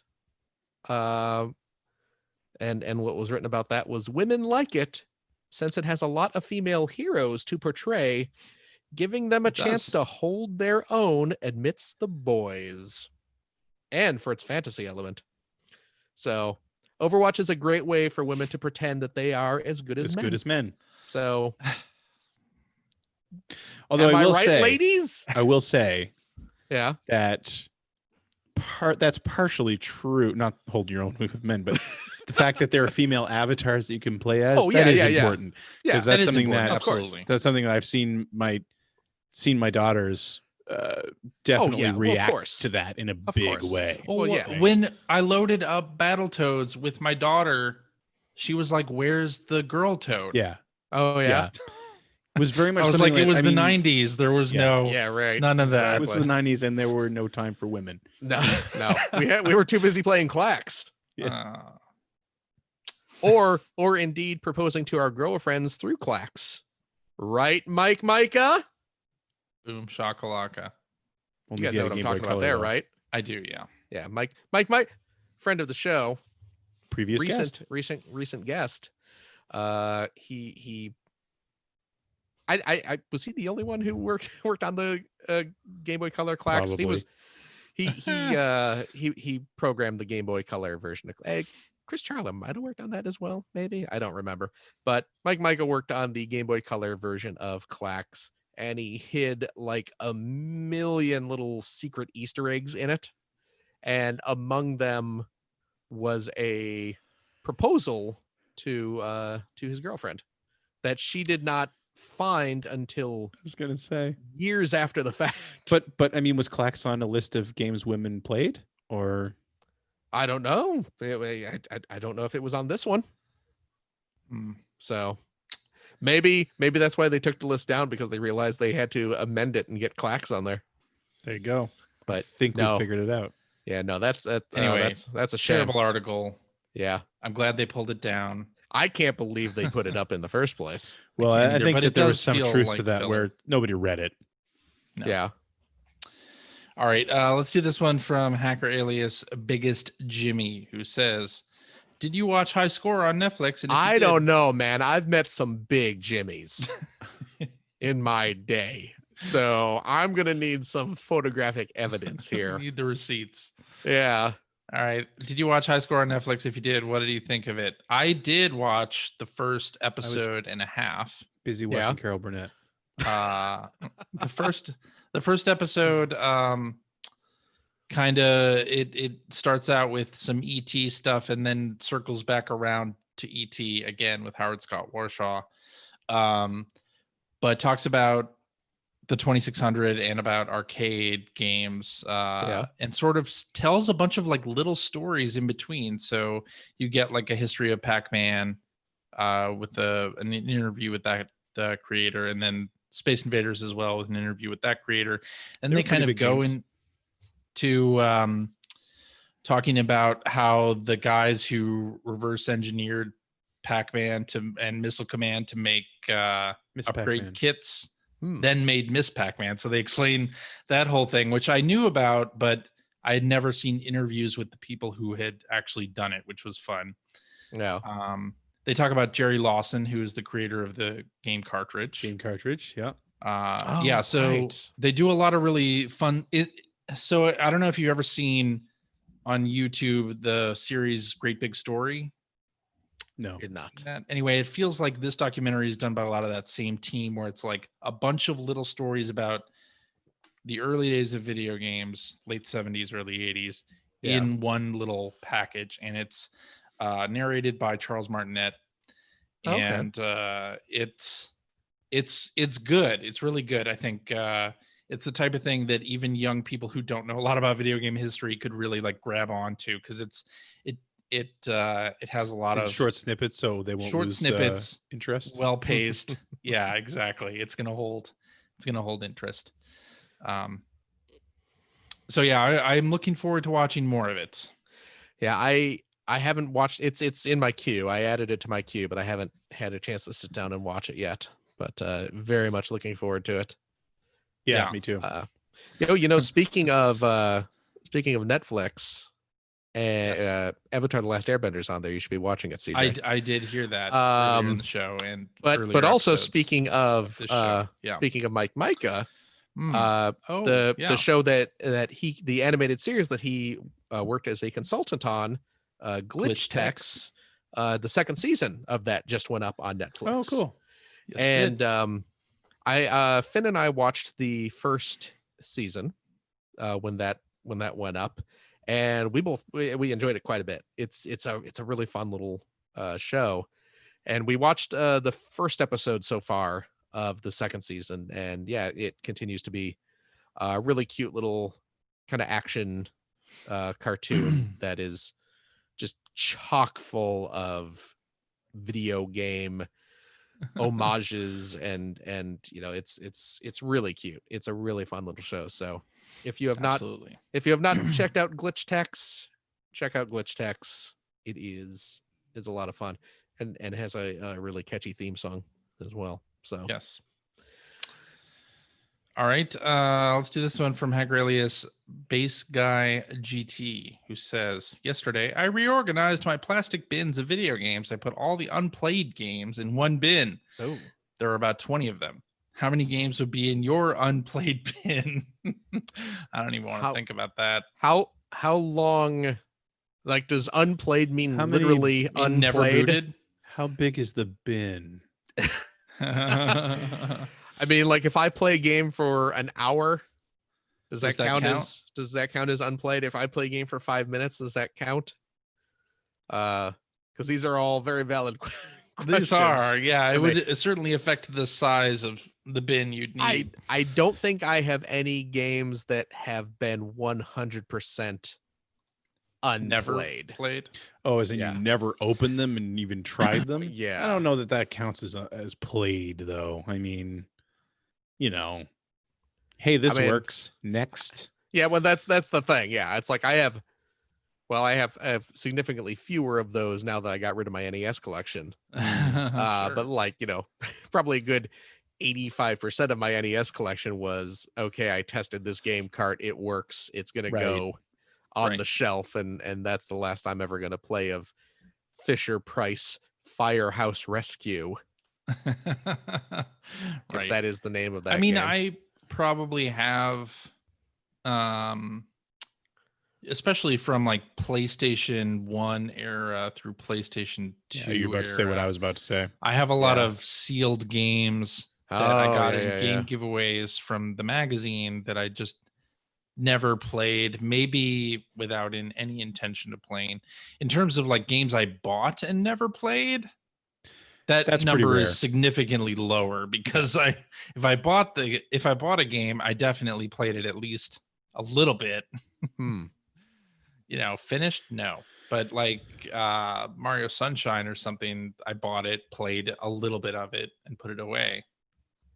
Would that go in unplayed? I don't know. I'm kind of the same as you. Like, my game collection is pretty stupidly large at this point when you start counting digital as well. But it's the same thing, like from the very late 90s to probably 2010, between game giveaways at the magazine and then going freelance and then being on a lot of mailing lists. Yeah. I just have a lot of games for like the year, like from like 2000, I guess I would say 2000 to like 2010. A lot of games that I hung on to because I honestly didn't feel all that good about selling any of those games. And then there was always a part of me that's like, I'll play that someday, and then just put it on a shelf. Right. So yeah, I'd say my biggest chunk of unplayed games comes from the consoles in that decade. And then for a little while, I was spending way too much money on games that actually, when we started the show, I was spending way too much money on games because I thought, oh, I should stay on top of everything and buy Try to everything, play everything. and then realized I wasn't doing that. So there was a few there. That's probably where, as far as the games that I bought and haven't played, that's where those would probably be. Would be like the last 13 years. The beginning, I should say, but 10 to 13 years ago. Since then, it's been very much like if I buy something, I play it. I try to play it to completion, but I don't. Except for Sunset Overdrive. Yeah, I don't think I bought that. You don't? You didn't? What? I think somebody bought that for me. Oh. But I don't know. Maybe I'm wrong. Anyway, let's finish up with this one from Hacker Alias Headcase Games, who says, what do you think of a hashtag Game Boy challenge? Yes, it's my feeble attempt to make it a trend. Haha. Playing only black and white Game Boy hardware with real cards for 1 month. No other gaming. Could you do it? And what would your similar challenge be otherwise? For a month, but you don't have to play like a different game every day. No, you just the only gaming you do would be on the black and white Game Boy. I think that'd be pretty easy. There's a lot of really good games on the Game Boy. Yeah. There are. I would just play through Super Mario Land and just leave the end credit music playing for the duration of the month. And I would be happy because the Super Mario Land soundtrack is one of the best video game soundtracks. Which, by the way, Hip Tanaka interviewed in High Score. Oh, right, nice. Yes. Hip Tanaka, of course, the composer of said soundtrack. That's right. And the ending theme, like the actual ending and then the credit music is it's so good. One of my favorites. One of my favorite video game pieces ever. Even back in the day, when I finished that game, that brought a tear to my eye. That music, good. I'm actually not kidding you. We were on some like family trip or something, and I played through Super Mario Land on the trip. It's not long. And it's not a long game. You can 45 minutes probably. Yeah, if that. Yeah, exactly. But and I had played through the game multiple times by that point, so it was even easier than normal. But I played the game and I sat there and in the car probably for about half an hour, just staring out the window with that credit music playing in my headphones, just listening to that on a loop, just watching the trees go by. Yeah, and it was the best. But in all seriousness too, like it'd be pretty easy to fill up a game with Game Boy, a month with Game Boy games. Yeah, like black and white Game Boy games. Yeah, I mean, you got the Pokemon. The first couple Pokemon games are black Gargoyle's and white. Quest and Final Fantasy Legend and Final Link's Fantasy Awakening. Adventure and Link's Awakening, Tetris, all the Super Mario games. Yeah, like that alone would fill up a month easily, and you haven't Yeah. even had to dig very deep into the library at that point. yeah. So there you go. yeah, black and white Game Boy has some really great games. So what similar challenge? You know what though? I will, because he does say black and white Game Boy hardware. Go for Game Boy Pocket. Yeah, that's what I'm saying. We could. Yeah. Oh, I think that description does allow us to use the Game Boy Pocket. I would think so. Yes. Because using the old brick. Speaking of which, and I haven't watched it yet, but the My Life in Gaming guys have just released a new RGB video in their RGB series. Mm-hmm. And I believe it has everything to do with the replacement screens you can put in Game Boys. Huh. Oh, is that right? Sort of the pros and cons of that. It's which those videos are always excellent. Those guys are so good at what they do. So highly recommend going and checking that out since we're talking about Game Boy hardware. I know I haven't had a chance to yet, but I will be checking it out this week because it's something that I've been thinking about. I have an old Game Boy brick that some very good friends gave me as a gift last year, actually, because I didn't have mine anymore. Oh, and really? I've constantly thought of, replacing the same thing with my Turbo Express, replacing the screens in those to use them. Although with the Turbo Express, I really go back and forth, which I think I've mentioned this before. Usually when you get the screen replaced, they put in a bigger screen, which takes it out right to the bezel. And I don't want to do that because I like the way the Turbo Express looks so much. Right. Do they cut the plastic? I assume it doesn't. Uh. It doesn't go out to the. It doesn't ruin the little lip around the screen. Okay. But the bezel is. It looks good. Right. Yeah. But I just love the way that system looks. It's by far my favorite handheld design ever. So you can get a nicer screen put into the old brick, huh? Pretty sure Someone's got a mod for that. See, because my brick, it's my old brick. It's my 1989. And there's a save lot up of my sentimental value allowance to that. Well, at that point, how old was I in 1989? You weren't that old. No, I was 14. 14. I was 14. So yeah, so it would have been like, allowance money or doing odd jobs. I didn't have like a proper job at that point. So yeah, that was me scrimping and saving to buy that. What was it, $90 at launch? Ours were grading presents. My brother and I got them as grading presents. Nice. On a trip down to Maine that year. Very nice. But I don't have my old one. This was a gift. So. Yeah, I mean it'd be cool to do, but yeah, I would like to keep my original intact. So I'd probably buy a cheap one off eBay. But go check out the video. I'm sure there's a lot of good information in there that you probably didn't know about. And I always kind of like, being able to play. As far as those games, honestly, I have my old Game Boy Color. Yeah, my whole Indigo Game Boy Color. I don't have my GBA SP, which I wish I did, but so I can play them on that. Although a color screen or a lit screen would be nice too. I'm sure there's a mod for that too. Right. What about other similar challenges? Yes, in the vein of this, for me, the first thing that springs to mind is I would love to and might someday do Master System. Ah, okay. Because it is only such play a Master System for a month. blind spot for me, and there's some really good stuff on that system, especially when you get into the later generation European stuff. Oh yeah. Which I didn't really experience. So I think for me that would be the biggest one. Yeah, I'm trying to think. I'm trying to be a little. I could do a TurboGrafx challenge since that is my That'd largest. Be great too. I mean, that'd be easy to do because there are a ton of excellent TurboGrafx things. I'm trying to think of a different challenge that is not just play X system games. You know what I mean? Play everything with a Dreamcast fishing controller. Yeah, something like that. Yeah, something where it's a little more than just like you have a limited library of games from a particular system, but right. Yeah, like only play games with a NedgeCon or JRPG challenge. Only play games while someone is dumping ice on your head. That was a thing, wasn't it? That was a thing. The ice bucket. But yeah, like a month to see how many RPGs you can finish. One. Part of one, maybe 33%. I got to like the third town. How far is that? I don't really know. Actually, if you played like NES or Super Nintendo RPGs, you probably could finish a couple of those in a month. Like you have a month and you can only play games that the Angry Video Game Nerd has reviewed or something, something like that. Right. But yeah. Okay. Yeah.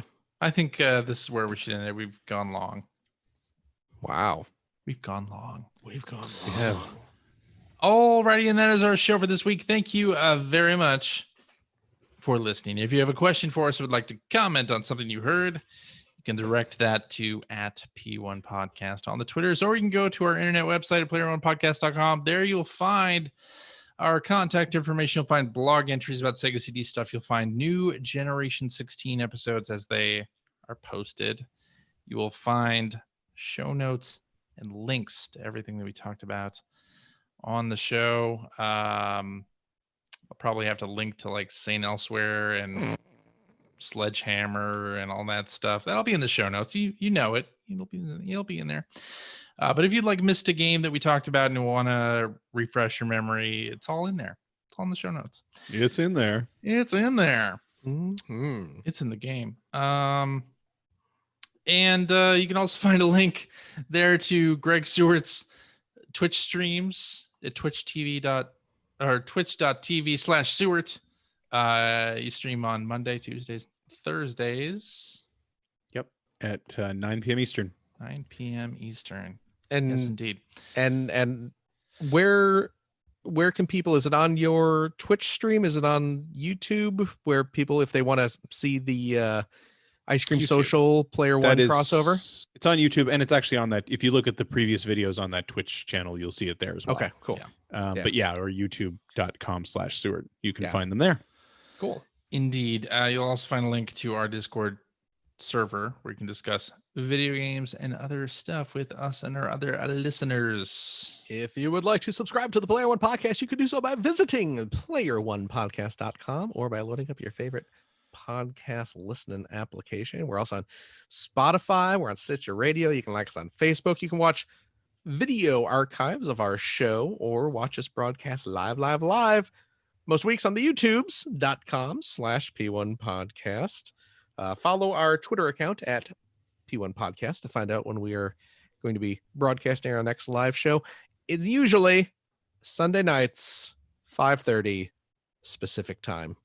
So join us then, won't you? Hey, and if you like what you've heard, and how could you, head over to patreon.com/P1 podcast. Throw a few shekels our way. Maybe if enough people complain to him about it with money, CJ will let his kid watch Avatar: The Last Airbender. He is depriving his sweet child of this excellent animated saga, and only your dollars can convince him otherwise. Okay. Yeah. All right.